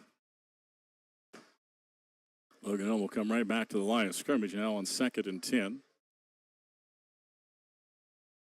42-0. Never in my wildest dreams, one way or the other, did I think it would be 42-0. Thought we'd have a tight one tonight. Not been, that's for sure. Holbrook looking to throw again. Throws into the flat to his running back, and nice tackle by Zane Trace. Pick up a 4 or 5. Nice completion out to the running back, Parrish. Parrish was able to turn upfield, pick up 4 or 5. It's 3rd down now, Logan Elm. We're under a minute to play, and they'll go with the hurry up. 3rd down and 6, and it appears Logan Elm is going to try to score on this drive as they're going no huddle. 3rd and 6. Holbrook wants to throw, throws it far to the right sideline and out of bounds. Out of bounds. Actually was caught over there by Hartley, but almost from the far hash mark to the right sideline. It's a little bit high. Hartley jumped up but landed out of bounds. Clock stopped in the incomplete pass, but it'll be 4th down now. Almost like he had to throw over a couple layers right there of players, and he had to get more air under the ball than what he wanted. And it was a nice catch, just feet landed on the sideline right there. 4th down. For Logan Elm, they're getting there. Of course, they didn't have to hurry up there with the incomplete pass, but now they're looking at 4th and 7 in Zane Trace territory. Rolling to his right, Holbrook still rolling, got pressure, throws to the sideline, incomplete. Nice defense by Hartley, coming up, read it very quickly, incomplete. Zane Trace will take over the football now with 22 seconds left in the half. It'll be their football 1st and 10, just inside the 50-yard line on their side of the field.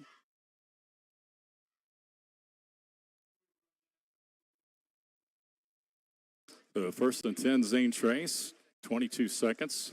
They lead it 42-0. And I would think they might I think they're going to go into victory formation. A good call right here. And when we start the second half, it'll be a running clock, right, Jaron? Yes, it should be. And, I think this is a good call right here. Yeah, I do too. Get out of here. Yeah, everything's went well for you. You're up 42-0. And let's take a knee, and we'll head to the locker room and, see if we want to make any changes or not. And, All right, Most of your players have played really well so far. We'll let the clock run down 7-6. That'll end the first half here at Logan Elm. It's been all Zane Trace. Pioneers lead it at intermission. It's 42-0. Zane Trace over Logan Elm as we'll head to intermission. Here's what we're going to do. We're going to go back for a 2-minute break. And Vanessa, we'll come back and I'll review the scoring for the Pioneers. Jaron will look at stats. Then we'll go back to the studios. And hopefully, Vanessa, I think we've got a halftime show that one of our former buddies, Marty Bannister, but we'll hopefully have a 5-minute, he'll have some interviews and stuff during halftime. But let's take a 2-minute timeout. We'll come back and look at first half stats. You're listening to the Tomlinson Insurance SVC Game of the Week. You've been watching SVC Game of the Week, presented to you by Tomlinson Insurance. At Tomlinson Insurance, we've been protecting families, farms, and businesses since 1853.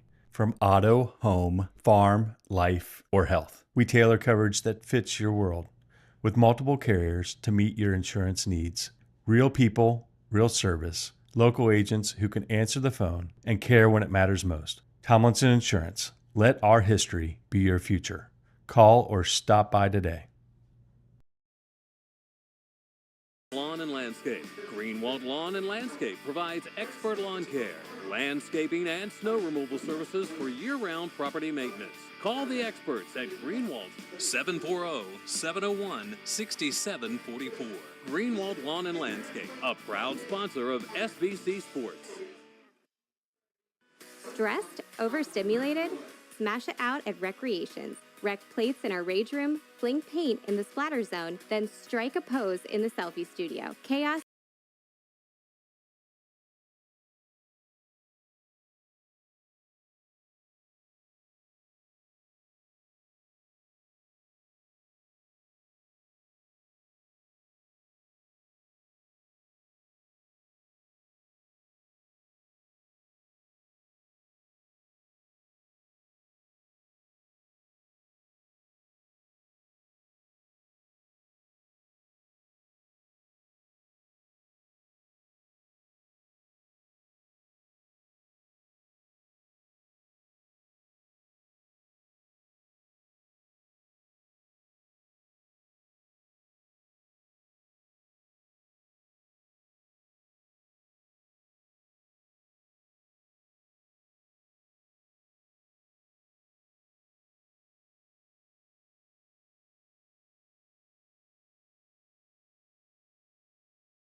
To nothing at the intermission.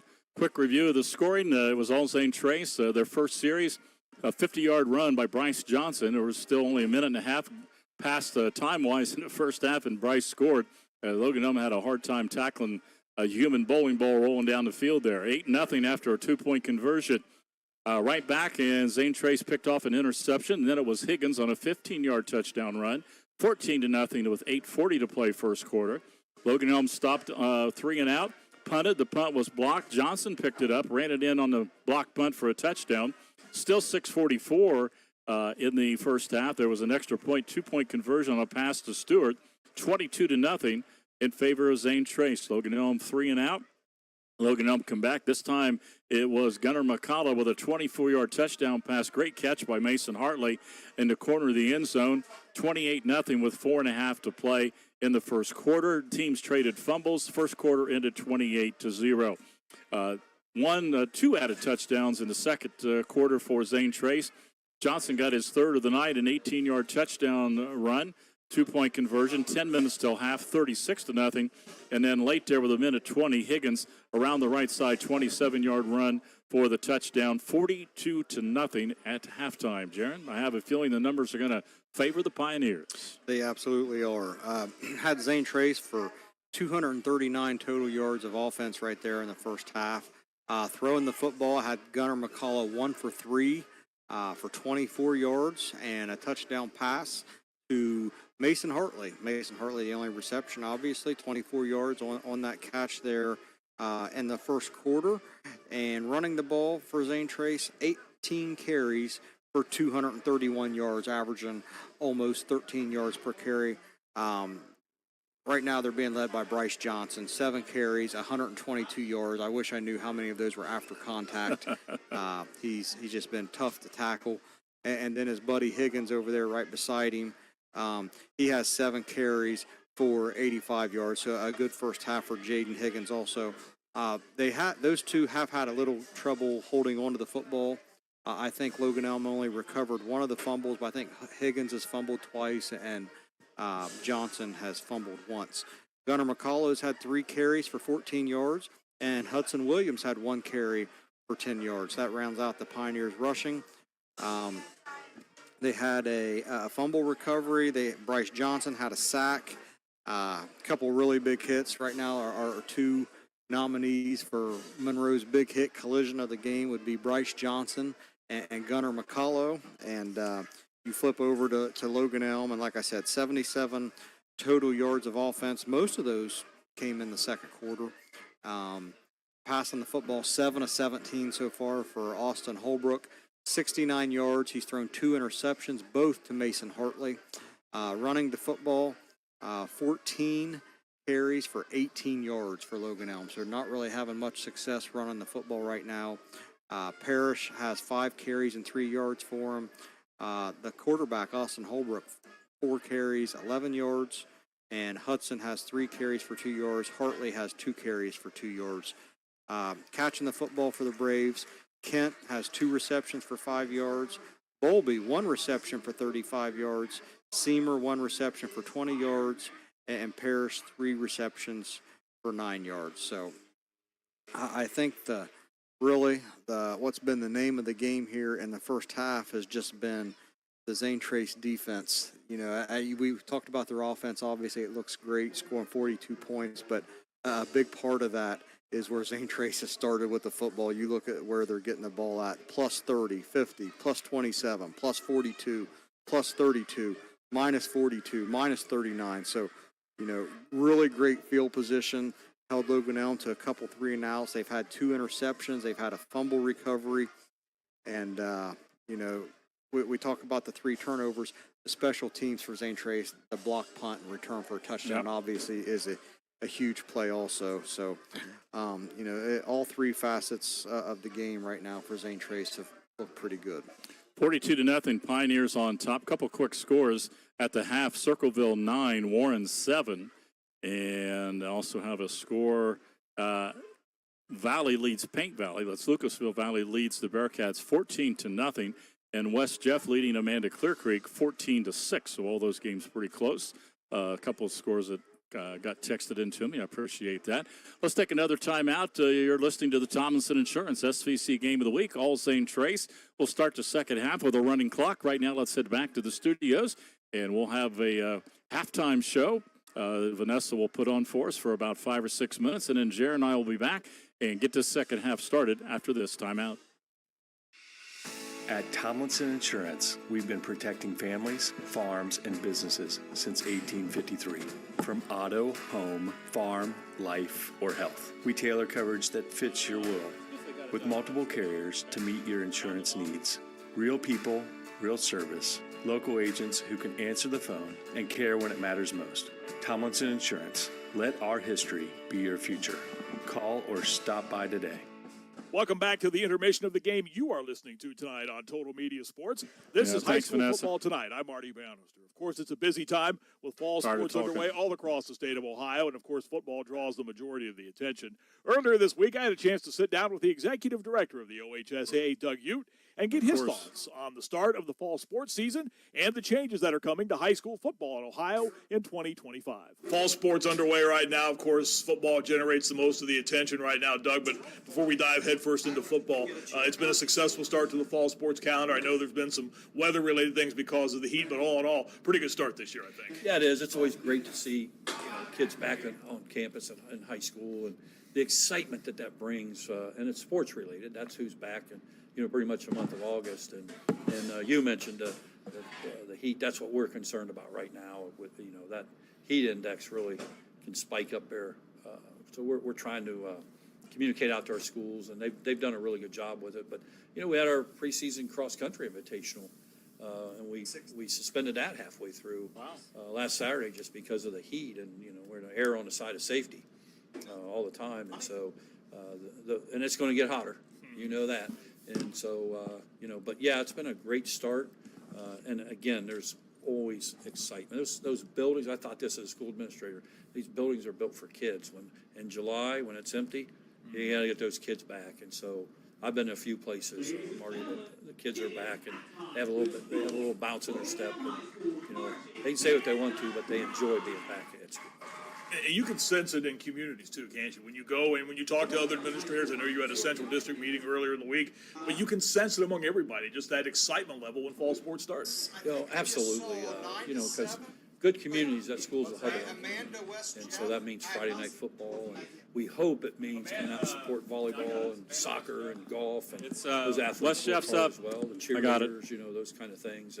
But I grew up and about every community. West Jeff 14, Amanda 6. You hear that band playing at 7:00 at night, and school's getting ready to start, and it's a pride of that community that what the kids are doing at the school. I know it's this way maybe everywhere else in the country, but there seems to be just something different in Ohio about the fall. I don't know, maybe it's just because we're from here, we sense that, we feel it, and they'll probably say it in Illinois, they'll probably say it in Tennessee and Indiana, but there's just a different feeling here in the fall, isn't there? Yeah, we're biased. We think we have the best high school sports in the country, and we certainly think we have the best tournaments with the ability to use the Hall of Fame and the tennis center down in Cincinnati that we're back at, down in Mason that we're back at, and those type of things.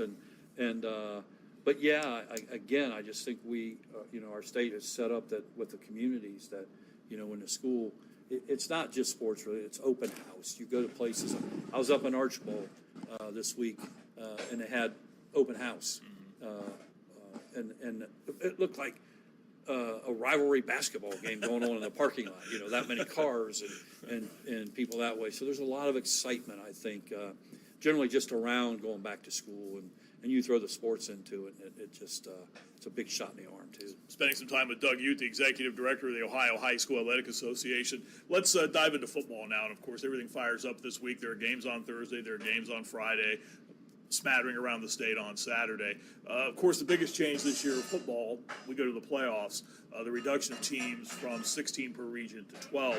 I guess, number one, Doug, there are a lot of people who like that, but I think there are as many who don't like it because it does what you've always talked about. It takes opportunities away from the kids. That just, it pains me to say that. I felt like, it's something that we had to try. That's what we were going to do coming out of COVID, and when everybody got in, we heard from our membership, which we're a member-driven organization, and I feel for the kids who play in a tough league that might be a 15 seed. Delphus St. John's last year, 15 seed, won three playoff football games because they play in a very tough conference. And you're right, it's because we're all about experiences for kids and opportunities and those type of things. But we're gonna try this.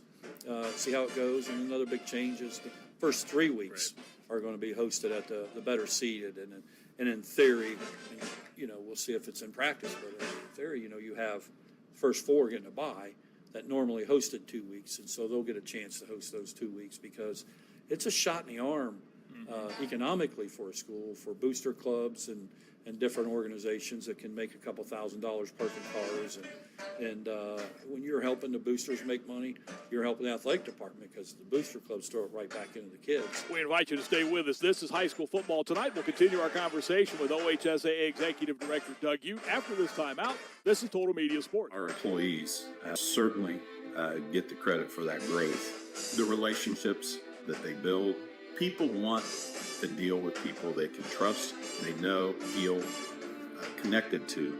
Having the empathy to understand what's going on in someone's business or personal lives and how you might be able to help it. I think our customers expect that, need that, and truthfully, they deserve it. All at Kingston National Bank. Ready to transform your entire lawn? Call Greenwald Lawn and Landscape. Just need a quick mow? Call Greenwald Lawn and Landscape. driveway full of snow? Call Greenwald Lawn and Landscape. Greenwald Lawn and Landscape provides expert lawn care, landscaping, and snow removal services for year-round property maintenance. Call the experts at Who's supposed to be good in the Mid-State League this year? What's that? Is Bloom supposed to win the Mid-State League? Greenwald Lawn and Landscape, a proud They lost sponsor that of really, SVC really good Sports. quarterback. Yeah. Is this us? Greg Bingham and Jaron Cox in back here at halftime, and again, 42-0. We obviously gave you the stats scoring. It's been all Zane Trace, and they've dominated the offense. They've had almost two. They had one block punt return for a touchdown. Another one I really couldn't tell was a block punt or just punted into the line. So Logan Elm has struggled. Logan Elm got to go on a little bit better in the second quarter, picked up some first downs. First quarter was really kind of a disaster for them getting started with some of their young guys. Let's take a look over, and as Jaron's picked up some scores for me here. Looking at SVC schools, Huntington 43-0 over East Clinton, and you said that Huntington's got a lot of people back, a lot of their starters back, winning big tonight. Southeastern on top 14-0 over Sodaville East. This is one we talked about being interesting. Bloom Carroll 6-0 over Chillicothe. That game being played at Bloom Carroll. Westfall beat Madison Plains last year. Now they open with Madison Plains most years. They've beaten them the last couple years, I believe, and they lead them 7-6. Mustangs over the Golden Eagles. Waterford 50-12 over Benton County. Miami Trace leading Waverly 14-7. That's kind of an interesting game. I'm anxious to see. Trying to remember how many people Miami Trace lost. They do have a Division I offensive tackle headed to Clemson, so that should help you a little bit. Guthrie kid, who's, I should say Guthrie, young man, certainly a man, but very talented offensive lineman for Miami Trace, but they only lead the Tigers of Waverly 14-7. Our other Tigers up to the north, Circleville leads Warren 9-7, and I think I gave that score earlier. West Jeff leading Amanda Clear Creek 14-7. So those are some of the scores we were able to pick up for you around the area as Logan Elm Band has finished performing here. Both bands performing here for the crowd. Good crowd on hand tonight for opening night. Obviously, the weather's been good.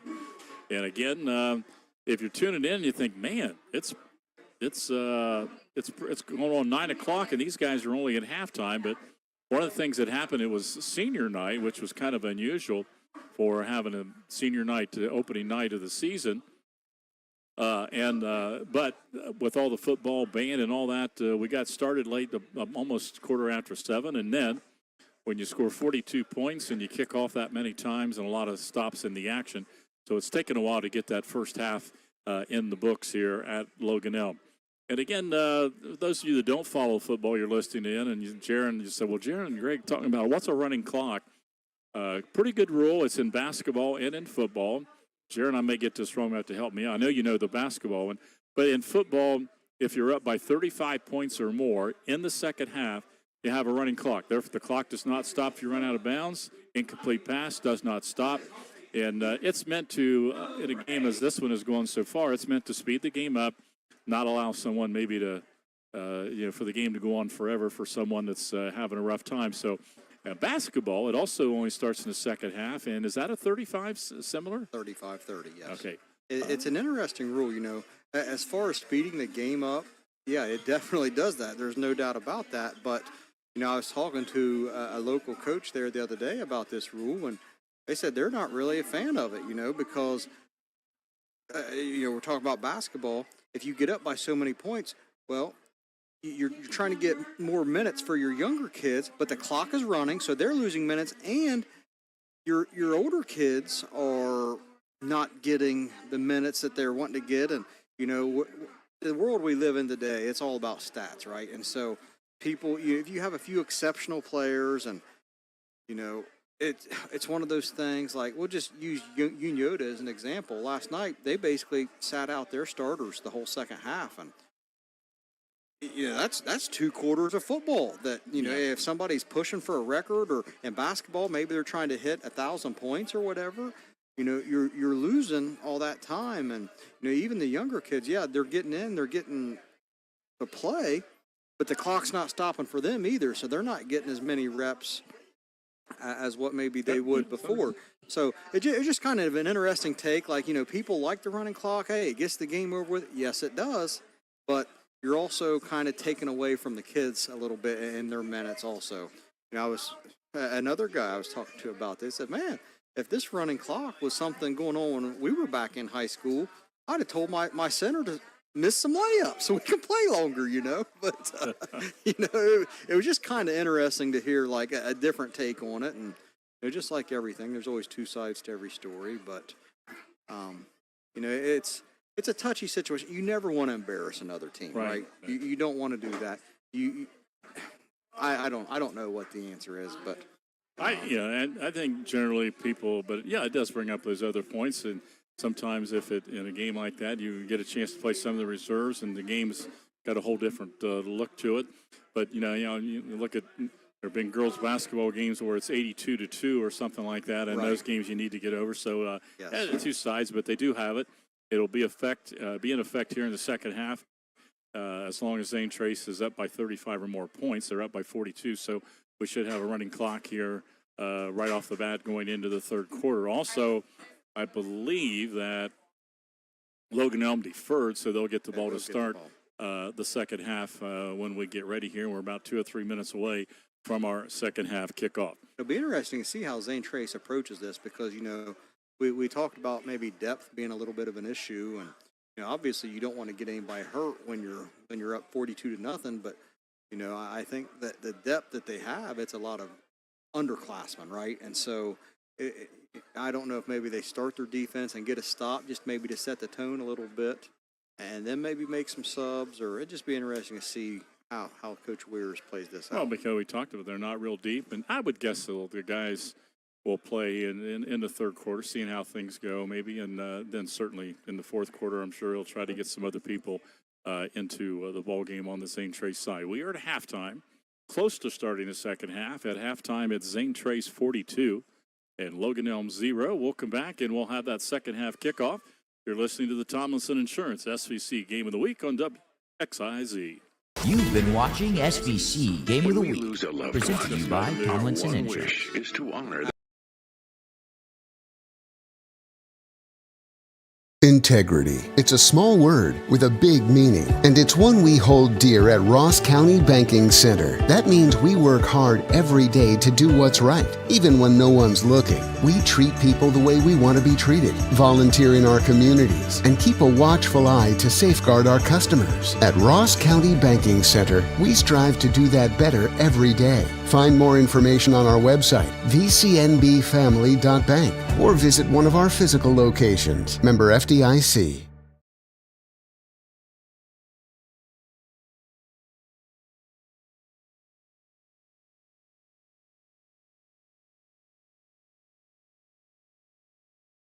Our employees certainly get the credit for that growth. The relationships that they build, people want to deal with people they can trust, they know, feel connected to. And I think that's where a community bank such as Kingston really shines. The color of money is the same no matter where you go, but I think the people behind it is what makes the difference. Having the empathy to understand what's going on in someone's business or personal lives and how you might be able to help it. I think our customers expect that, want that, and truthfully, they deserve that.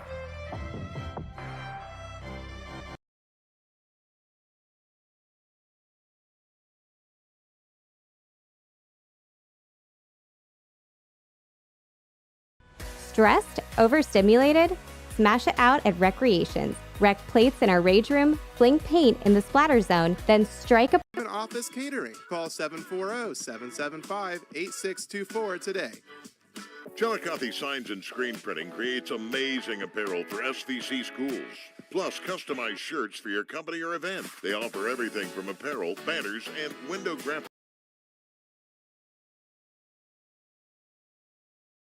Stressed? Overstimulated? Smash it out at Recreations. Rec plates in our rage room, fling paint in the splatter zone, then strike a pose in the selfie studio. Chaos, creativity, and content. Let's get messy.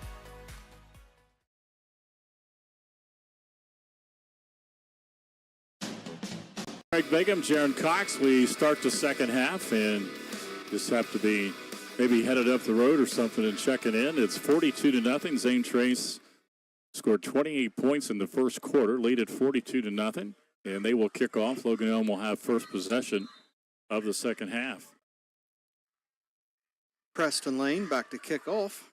Line drive kick and grabbed at the 22-yard line. 25-30, stacked up at around a 32 on the return. One of the upbacks returning for Logan Elm. And I believe that was number 6. It might have been Summers. Nope. Is that right? Yeah. Yeah, Blake Summers, a sophomore, I think, grabbed that and returned it straight ahead. So Logan Elm will start. That clock is rolling. Yeah, the clock is rolling. You're right. And at the 31. 11 and a half minutes. And it looks like Zane Trace has their starting defense out there. I see Blake Brower on the D end here right closest to us. And, well, he's had a heck of a game. He's going to be something to be reckoned with. He's just a junior, right? He's just a junior, yes. Still with the pistol formation, Braves start the second half, and they will hand it off straight ahead, maybe out to the 32. Fumble. Loose football, a fumble on the first play, and I believe Zane Trace recovered.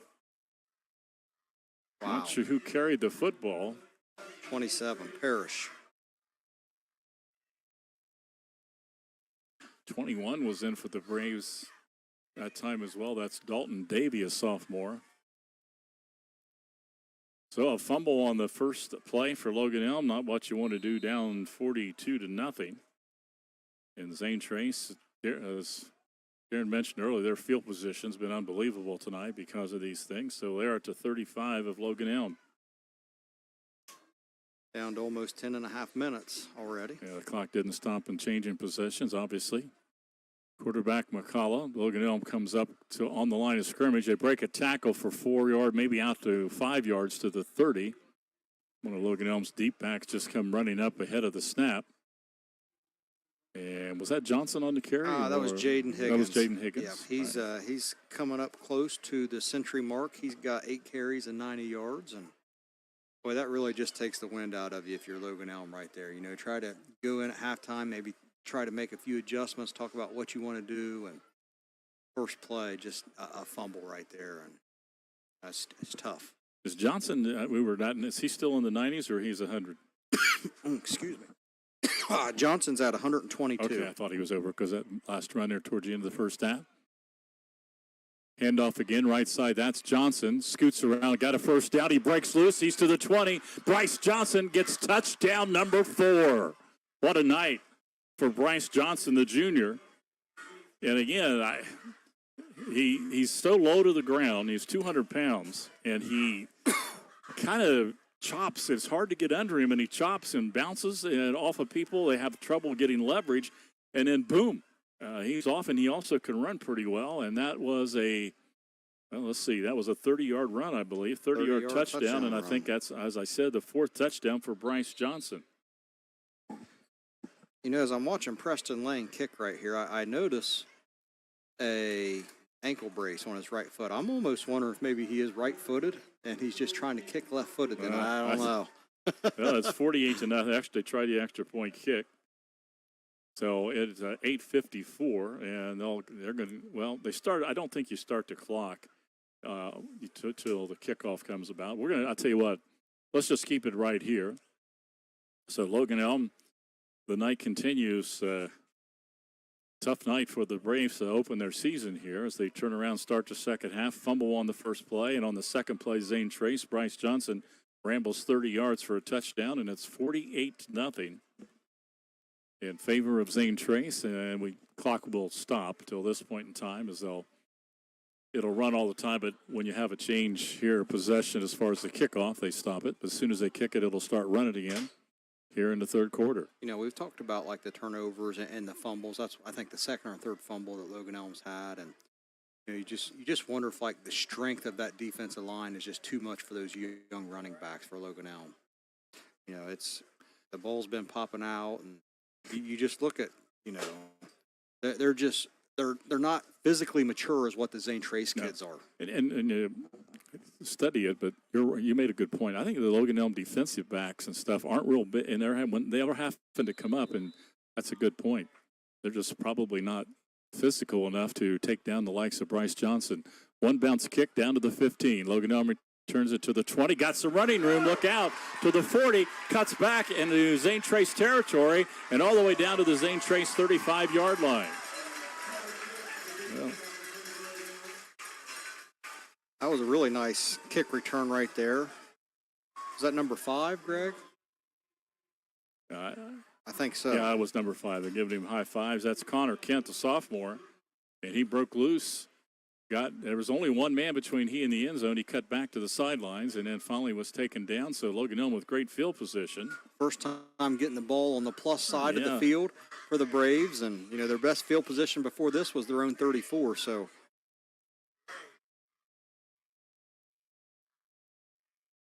you got trips to the right for the Braves. So they take over at the Zane Trace 35-yard line. They want to throw. Fake, rolling out Holbrook. Backed up. Now he'll throw it high in the air and out of bounds.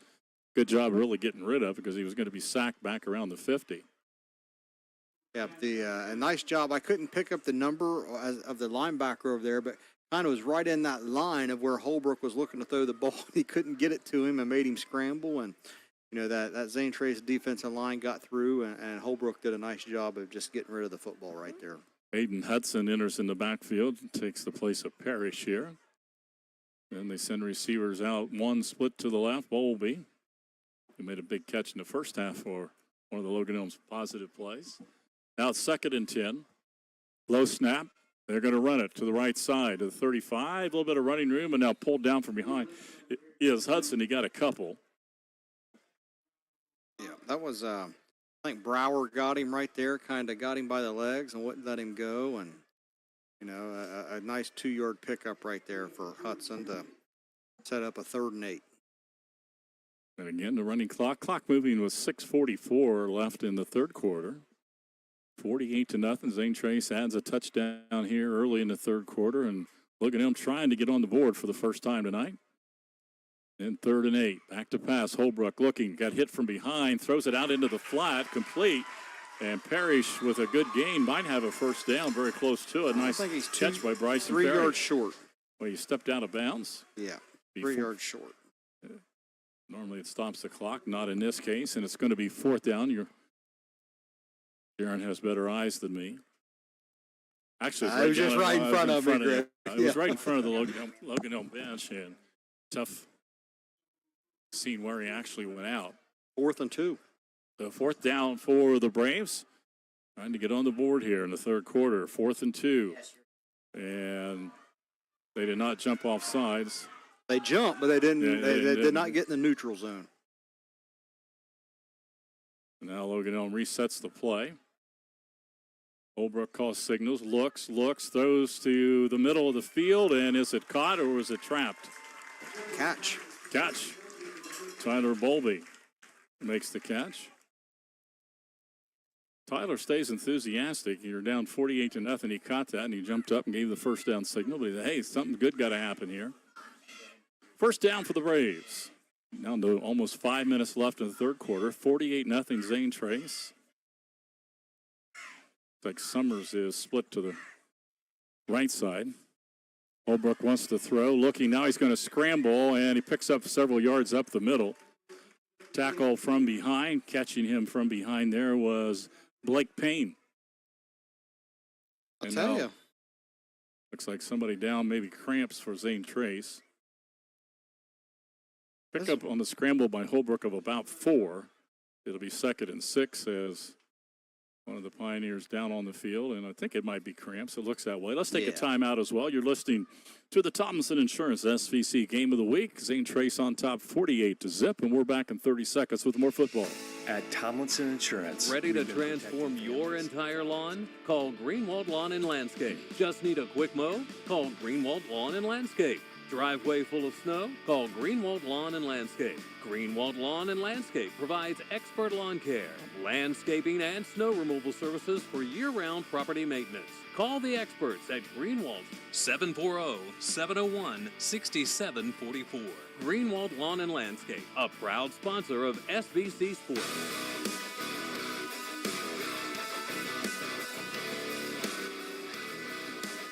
Well, the Pioneer is still down on the field, and About 99% sure it's cramps the way they're trying to help him out there, but still down on his back, and they're stretching that leg out.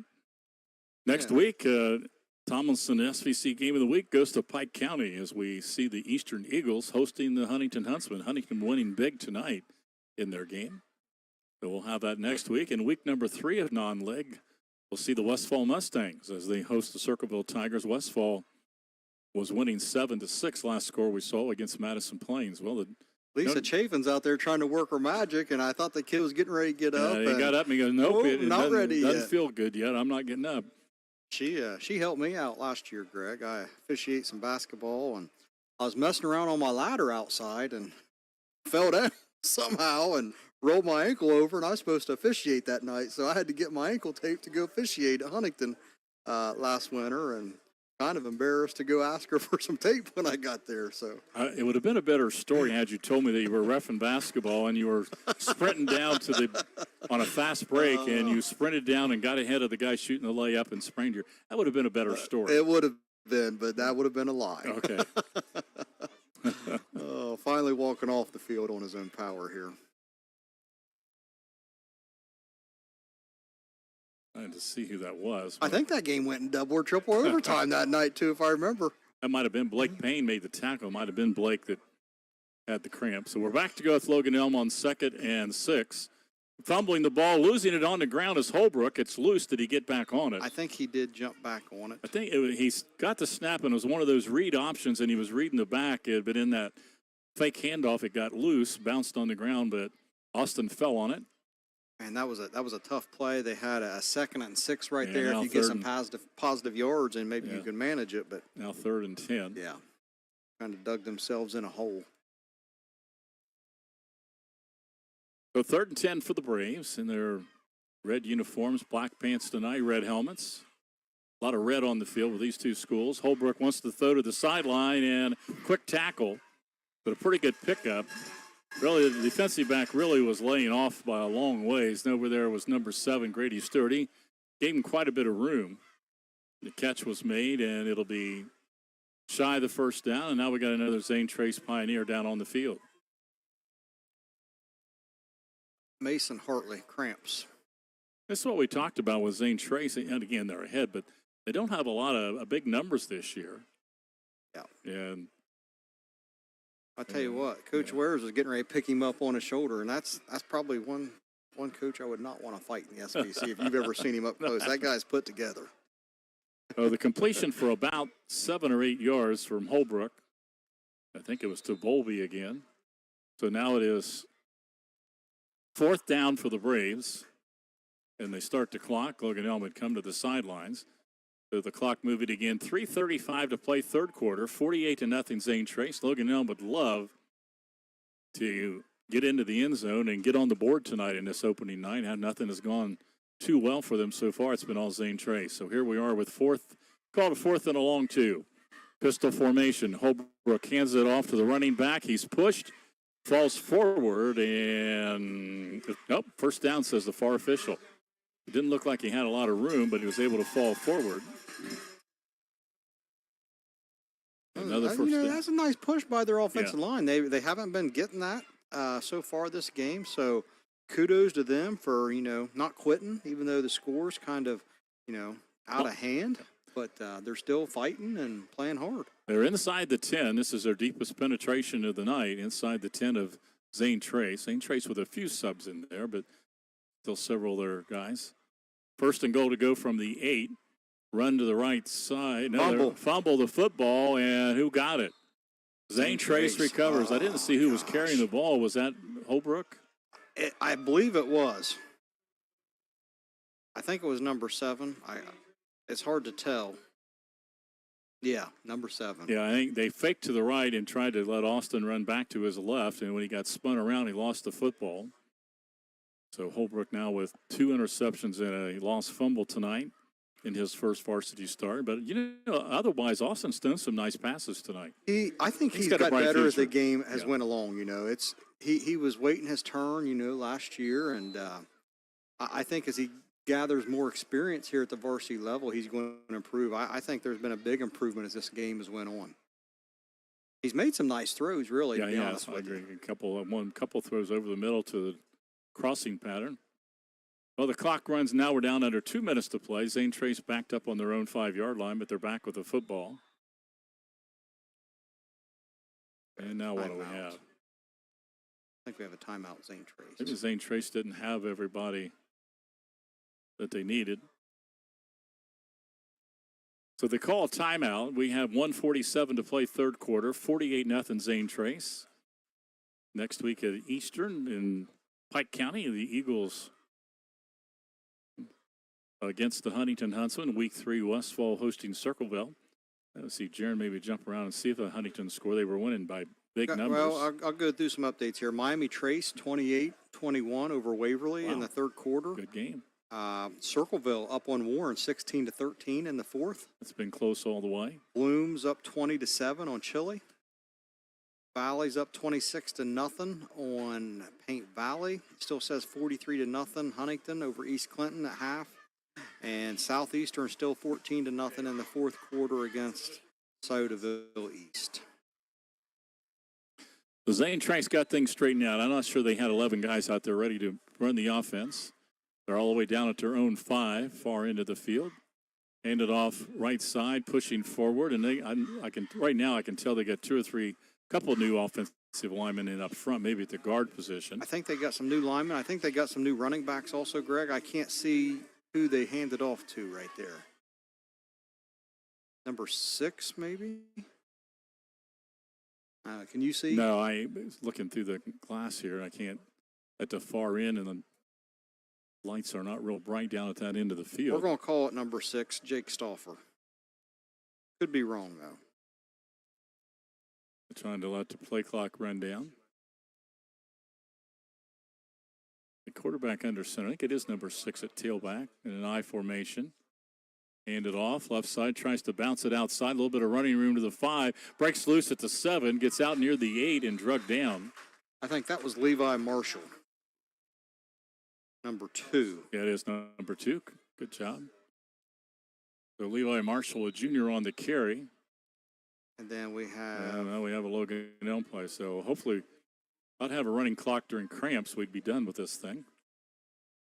The cramps starting to bother both teams. Now it's a Logan Elm player down with cramp. Pickup of about 2 or 3 yards on the carry. So they'll attend to him. As we do, let's take another timeout.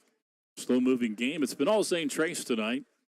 Again, we don't forget we'll be presenting our Monroe's Collision of the game.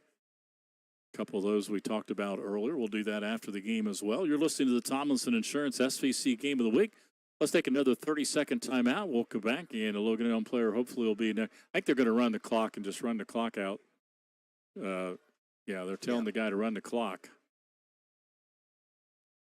There we go. They finally saw it. So they're going to run the clock out to end the quarter. So let's go ahead and take a 1-minute timeout. Again, the Tomlinson Insurance SVC Game of the Week. We should be at the end of the third quarter when we come back. 48-0 Zane Trace. Back after this. You've been watching SVC's Game of the Week, presented to you by Tomlinson Insurance. The Lunchbox and Chill Coffee, home of the famous pretzel sandwich. Enjoy all-day breakfast, fresh lemonade shake-ups, and a big menu for a small space. Visit us at 24 East Water Street or call 740-775-8624. Delivery, dine-in, and carry-out are available.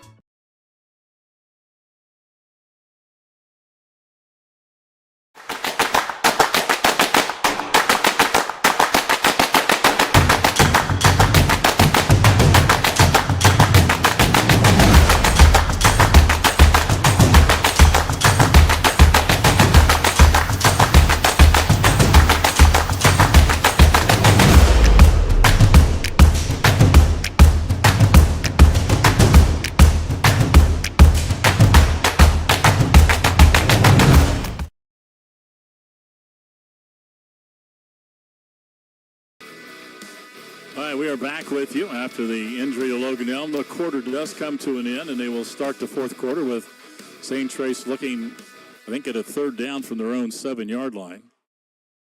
And they'll hand it off around the right side, out to the 5, looking for running room, and out to the 10 or 11 on the carry was Williams. Hudson Williams on a tight end around on the carry. It will be short of the first down, and now we got another cramp. Everybody's, my gosh, it's Cramp City here. Williams, who carried the ball, but come up with a bit of a cramp. They'll mark it at the 10. It's going to be 4th down, assuming Zane Trace will punt the football here.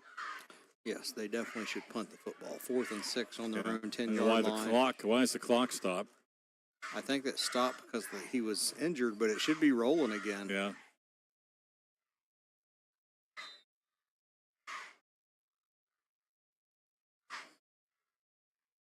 So Zane Trace, is this their first punt? It is their first punt. Let the clock run down a bit before they get ready, and they will punt it away. 3, is that 2, 1. Looks like they're going to call a timeout when the play clock got to 1. Is that Jake Stauffer? Or it looks like number 6, Jake Stauffer. Will do the punting, but they call a timeout. We had more timeouts called with the running clock in the second half than we did the entire first half. But yeah, we'll keep it right here as we just ended that third quarter. Now, if you're headed home tuning in, we had senior night with a whole bunch of seniors for Logan Elm that really took a long time, and then, to be truthful, didn't time it real well. We didn't start the game till 7:15. But again, there were a lot of seniors to take care of there. But be that as it may, then we had Zane Trace scoring 28 points in the first quarter, 42 in the first half, and it took a lot of time to get all that done. And here in the second half, we've had a running clock, but we've had probably at least 6 players now lay on the ground having cramping, and that has slowed things down a bit as we're sure to somewhat both teams just saying, hey, let's just get out of here. But yeah, we still got 11 minutes left on the clock, and Greg, it looks like they're going to go for it on 4th and 5 from their own 10. Unless they're going to try to draw them off sides. McCullough, and he'll pooch punt. That was a bad idea. I think if I remember right, Gunner was the punter last year. So maybe they were, I don't know. Well, they called a timeout, and whoever came up with that play, they may have to review that one on film tomorrow. But yeah, Gunner, well, he's so athletic. What happened to Gunner? He was in a shotgun formation as a quarterback, a pistol, and what happened, the snap caught him by surprise. He bobbled it. Then he got thinking that he wasn't going to be able to get rid of it. And he punted it real quick, and it was a punt of about 9 yards. Went out way out of bounds, landed on the track here at Logan Elm. So Logan Elm's going to get the ball back. And I'm just wondering what Zane Trace still has some of their starters in for. Brower's out there, Johnson, McCullough, Hartley. Yeah, it's 48-0. To 21, and nice run, little bit of a counter play on the carry. Bryson Parrish. But Logan Elm would like to score. They didn't, absolutely. They're thinking, we just like to have maybe a little positive to look at the film here. And I can understand theirs absolutely. For sure, but I don't know. Yeah, and as Gunner McCullough comes out of the game after he hits somebody and takes a tackle, and that's one hit that he doesn't need to take when you're winning 48-0. Senior Jamison Hill is hit. Jamison's dad, George, played for Circleville years ago, was a good running back. Running straight ahead, close to a first down, but going to be shy. Clock down to 9.5 minutes as we try to get this one over. 48-0 in favor of the Pioneers. And Jaden Higgins is coming out. But again, you've got one of the best linemen in the SVC, and from what we saw tonight, one of the best running backs in the area, and Bryce Johnson, he's still out there. And third down and a short 3 for the Braves. Down to 9 minutes to play, still with their starters in, obviously, but Holbrook at quarterback, 2 running backs on either side of him in the pistol. Third down and short, they give it to the running back, hit in the backfield, fumble, and another turnover for Logan Elm. Nice tackle and plays. That Bryce Johnson again? It was. Boy, he's had a heck of a game. If we had a player of the game, I think he would hands down win it here. Yes, he would. Yes, he would. He reached out. The running back lost it. Bryce hit him and then recovered it as well. How many turnovers for Logan Elm? They've had 2 interceptions. 2, 3, 4, a block punt. 6, 7 if you count a block punt. Yeah.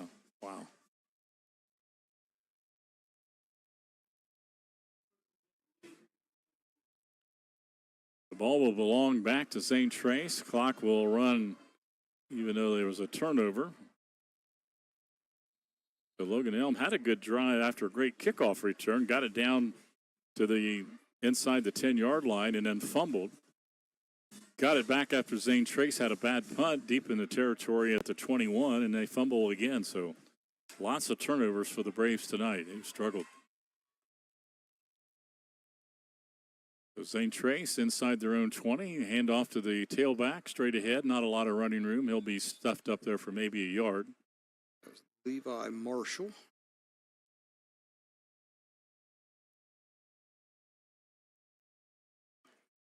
Still up front, 61. Lane Reeves is senior still there on the offensive line. Actually, McCullough Gunner's still in there. He is. As I well. mean, And they may not have another quarterback. If he's just going to hand it off. Right. That's not a big deal if he's just handing it off. But you don't want him running and getting hurt here, up 48-0. But again, this is the perfect opportunity to get some of these younger Zane guys Trace, in. Yeah. Again, we talked about it. They do not have a lot of players this year. They're pretty thin overall. In motion is Grady Stewart, moving now over to the left side. Second down and a pitch to the left side on the run. 5 yards and maybe 6 on a nice carry. And I think that was Stouffer again. That was Stouffer. That was about a 6-yard run right there for Jake Stouffer, and he's got 9 yards on here in the fourth quarter as we come up on 6.5 minutes to go. A third and short yardage, so if Zane Trace could get a first down here, they can go a long way towards letting the clock run and getting it down to just a few minutes, not have to punt the ball. And they're taking their time, letting the play clock run way down, which is smart. There's still 15 seconds on the play clock, and obviously you got Gunnar McCullough understanding that. Logan Elm creeps up to the line of scrimmage, straight ahead on the run, and nothing there. And nice push up front by the Logan Elm D-line. Yeah, Logan Elm they had 10 guys just pushed up there on the defense.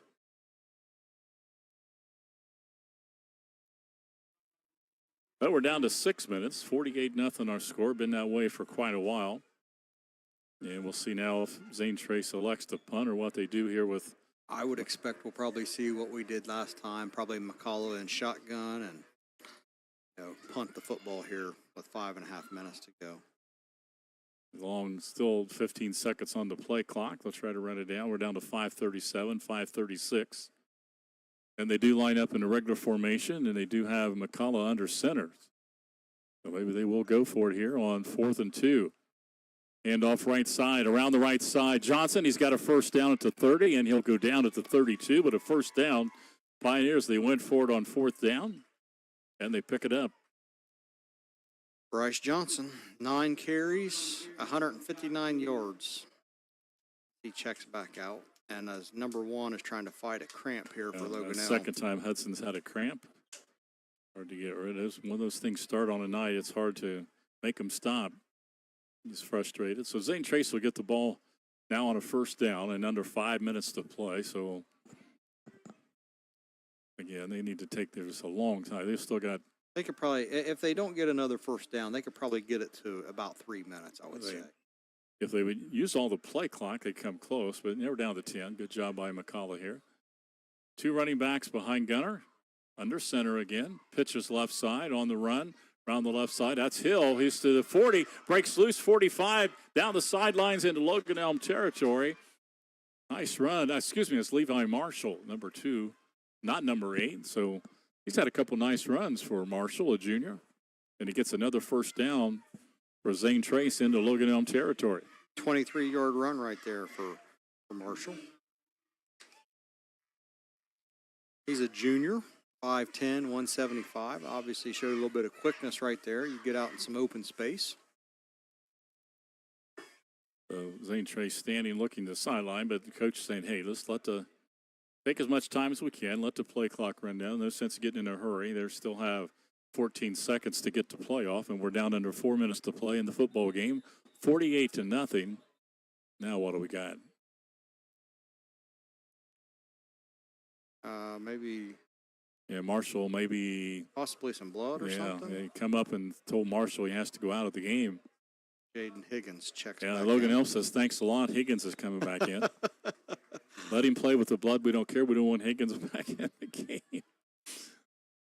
So they restarting the play clock. They moved it back and letting it roll. Yeah, good job by Gunner letting the play clock get down to at least under 10 right here, hopefully under 5. And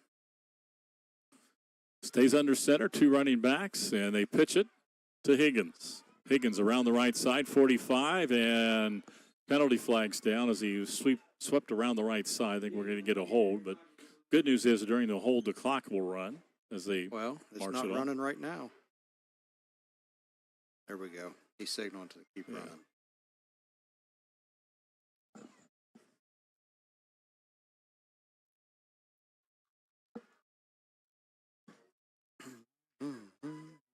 So it is a holding call on the sweep there by Higgins around the right side.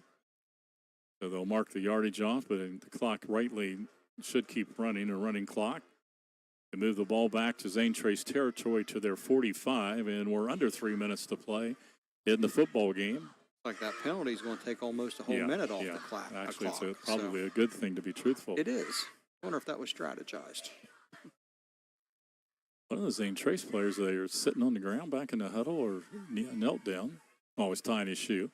Oh, the center, 52, Connor Smith. They do not have to run a play till we hit the 2-minute mark if they don't want to.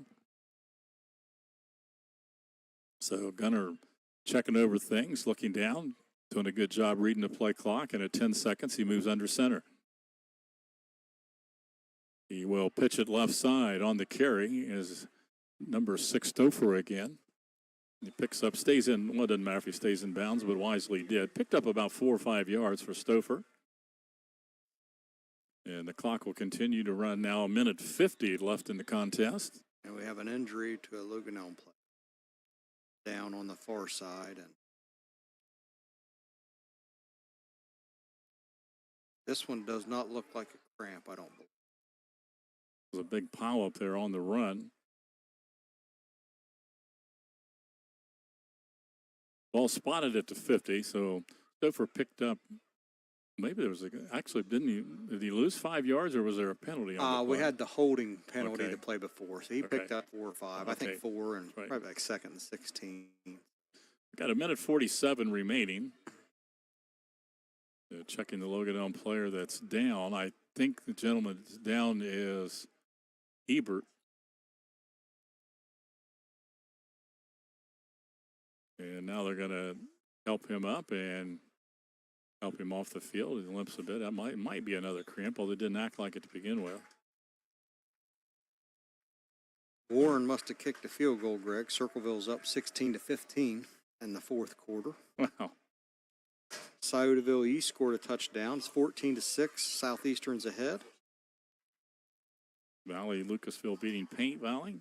Yep. Final score, Waterford 50, Benton County 12. Miami Trace up 35-14 on Waverly. Yeah, scored a lot late over the Waverly Tigers. Victory formation. Zane Trace will be playing Waverly. 2 weeks from tonight, I believe. Or no, next week, Next right? week. Next week, because Waverly and Unioto, I think, play week 3. Talk about Waverly's non-conference schedule. Miami Trace, Zane Trace, and Unioto. But now they go in victory formation. McCullough will go under. And with 3 seconds, snap the ball and moving back. And now he'll kneel down. And we're coming down on 1 minute to play. So it'll be 3rd down for Zane Trace. That shouldn't matter here as I'll let the clock run down. Should I count those kneels as negative running yards? I think I'm going to let them slide. Yeah, let it slide. Yeah, he actually knelt down back a couple yards, so that hardly seems fair, right? Yeah. Should be able to kneel down once more, and then that should be it for tonight here at Logan Elm.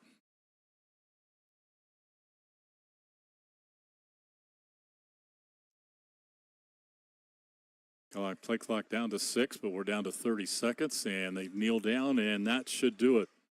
Should let the clock run out. Final from Logan Elm. It was all Zane Trace tonight. The Pioneers shut out the Braves. The final of Zane Trace 48-0 over Logan Elm. We'll come back and take a look at scoring and try to wrap this one up pretty quickly on a long night. Have Jaron take a look at stats as well.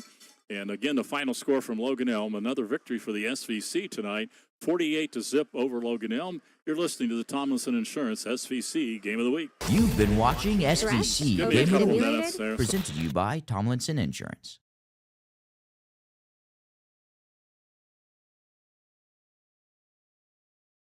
Stressed? Overstimulated? Smash it out at Recreations. Rec plates in our rage room, fling paint in the splatter zone, then strike a pose in the selfie studio. Chaos, creativity, and content. Let's get messy.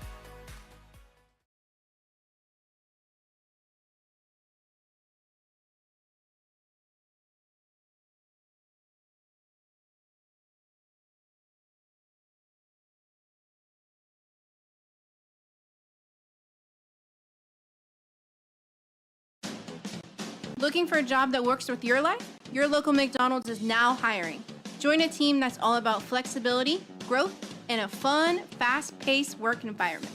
At McDonald's, we're more than just burgers. We're part of the community. From supported local events to helping neighbors in need, we're proud to give back. Apply today at your local Chillicothe or Waverly McDonald's or McHire.com. We'd love to have you on the team.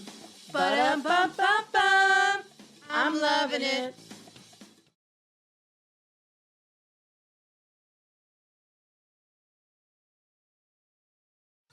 Oh, my mower won't start. I know what to do. Take it to Matheny's Small Engine Repair, located on Savageville School Road in between Jackson and Chillicothe. Matheny's is now an official Encore dealer with both new commercial and residential models on display. They'll get you up mowing.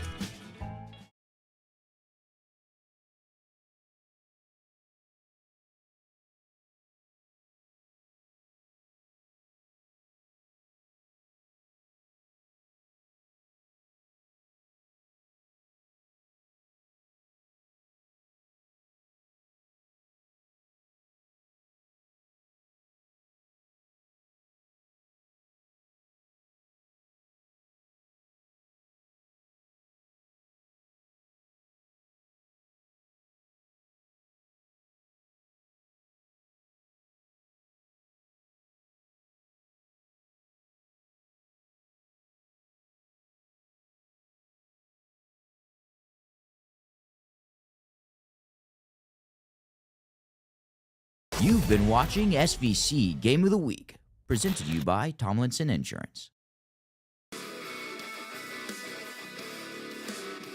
Back to wrap this one up at Logan Elm. Greg Bigham and Sharon Cox as we'll wrap it up. A win for the Zane Trace Pioneers. Boy, the SVC's off to quite a start. You had a 42-0 last night in our broadcast, and Huntington was winning tonight. So was Southeastern. Westfall was ahead, and here at Logan Elm, it's all Zane Trace as they win at 40 at a running clock the entire second half, and they really put it all over Logan Elm tonight, 48-0, a big win for Zane Trace. They led at halftime, 42-0 at the half. They added one touchdown, the only second half touchdown, 30-yard run by Bryce Johnson. He winds up tonight, and we got the stats here with Jeremy. He winds up with 4 touchdowns, 3 touchdown runs, and a block punt that he picked up and ran in for a touchdown as well. Quite a night for Bryce Johnson with the 4 touchdowns for Zane Trace. 48-0 the final, and Jaron thought of some of the stats, and it's going to be a lot of stats. Big stat, well, a lot of big stats, but Logan Elm kind of shot themselves in the foot a lot early, and then they had a bunch of turnovers. Just nothing went right. Yeah, they did. We'll start with Logan Elm since we're talking about them first. Had them throwing the ball 10 of 21 for 91 yards, a couple interceptions. But, I thought Holbrook got a lot better as the game went on. He looked more and more comfortable, and I thought he was a bright spot for the Braves. I think it's something for them to build on. And running the football, 22 rushes for 29 yards. Just couldn't get anything going on the ground tonight. Leading the way rushing was Holbrook. He had 7 carries for 12 yards. Parrish had 7 carries for 9 yards. Hartley, 3 carries for 5 yards. And Hudson, 4 carries for 5 yards. Catching the football, Bowlby, I think that's how you pronounce his name. He had that big one in the first half. Yeah, right? Had a 35-yard reception. He ended the night 3 catches, 52 yards. Seamer had 1 catch for 20 yards. Parrish had 4 catches for 14 yards, and Kent 2 catches for 5 yards. I think the biggest thing, you kind of hit on it, was the turnovers. just really hurt themselves tonight. You flip over to Zane Trace, throwing the football 1 of 3. Gunnar McCullough 1 of 3 for 24 yards and a touchdown pass to Mason Hartley on that reception. Only completion of the night. Of course, they only threw the ball 3 times. Running the football, they ran 29 times for 310 yards, and Bryce Johnson accumulated for more than half of those. He had 9 carries, 159 yards. Jaden Higgins, 8 carries, 90 yards. Marshall came in at the end, had 4 carries for 23 yards. Gunnar McCullough, 3 carries, 14 yards. Stauffer there at the end of the game, 3 carries, 13 yards. And Hudson Williams, 2 carries for 11 yards. Really, the total yardage, when you include the penalties, I had Zane Trace for right at 300 pretty much.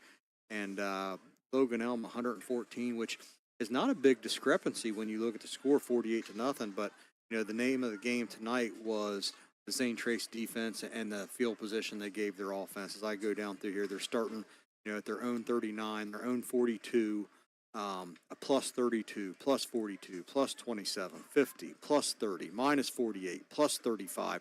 And they're at the end of the game, they started on their own 5 and own 17. But at that point, the game was decided, and, things were just, they were what they were. But, all in all, I think that was a good first game for Zane Trace, coming on the road to traditionally a really strong Logan Elm team. Obviously, they lost, we said in pregame, 4,000 yards to graduation, and they have some work to do. But still, a good first win for Zane Trace, something they can build on. They're going to play a tough Waverly team next week. And just really impressed with their line. And as I sit here and I watch, and it's hard to do because all matchups are different. You just kind of compare them a little bit to Unioda last night. And, if Zane Trace can run the football against Unioda, if they can get that push up front, they can be effective. I don't know if they're as dynamic, throwing the football and out wide, but I think they have the athletes outside that can kind of match up. You got Hartley, McCullough, you've got Grady Stewart. You just worry about the depth of Zane Trace in a game like that, and you hope that nothing happens to any of these kids, none of them get hurt. And but that's kind of looking ahead. There's still a lot of football to play before we get to that point. But again, a good night for Zane Trace, and it's been a good first week for the SVC so far, Greg. As we were looking at some of these. You mentioned, Zane Trace Waverly next week, and that is a home game. Pioneers will open up at home against the Waverly Tigers. Logan Elm will, I believe, travel to Westfall next week for an away game, a county matchup they usually have in second week of the season. Westfall early on was winning 7-6. Logan Elm has matched up pretty well against Westfall recently, but we'll see next week. And again, Logan Elm, I think, will have a week under their belts and maybe a little more experience headed and probably have a little better matchup maybe with Westfall than they had against these athletes of Zane Trace tonight. We have our Monroe's Collision of the game in a T-shirt. We came down to 2. Was 2 of the stars of the game, Bryce Johnson Wright and Gunnar McCullough, but we're going to go with Gunnar, right? Yeah, we're going to go with Gunnar. He had a really big hit there in that first quarter. And knocked a guy about 3 yards out of bounds. He did. It was a big hit, and being a quarterback, you wonder how many big hits Gunnar is going to get like that. So we kind of gave the edge to Gunnar. Nothing to take away, nothing from Bryce. He had an outstanding game. He probably was the player of the game, but he had a big hit too. But I just really felt like Gunnar's hit. It was early in the first quarter, and it kind of set the tone for the game. And we're going to get this T-shirt down here to him here in just a minute. So, all right, that sounds excellent. Again, our game tonight, we want to thank all of our great sponsors: Tomlinson Insurance, your local McDonald's restaurants, Ross County Banking Center, Chillicothe Signs and Screen Printing, Greenwald Lawn and Landscape, The Lunchbox, and making me hungry, that commercial, The Lunchbox, by the way, Recreations, Kingston National Bank, and we just talked about Monroe's Collision presenting our collision of the game. Thanks to Vanessa George for popping in tonight and helping us out back and manning the studios to make sure we had a successful broadcast. We appreciate that very much as well. Jaron, good working with you. We'll see you next week. And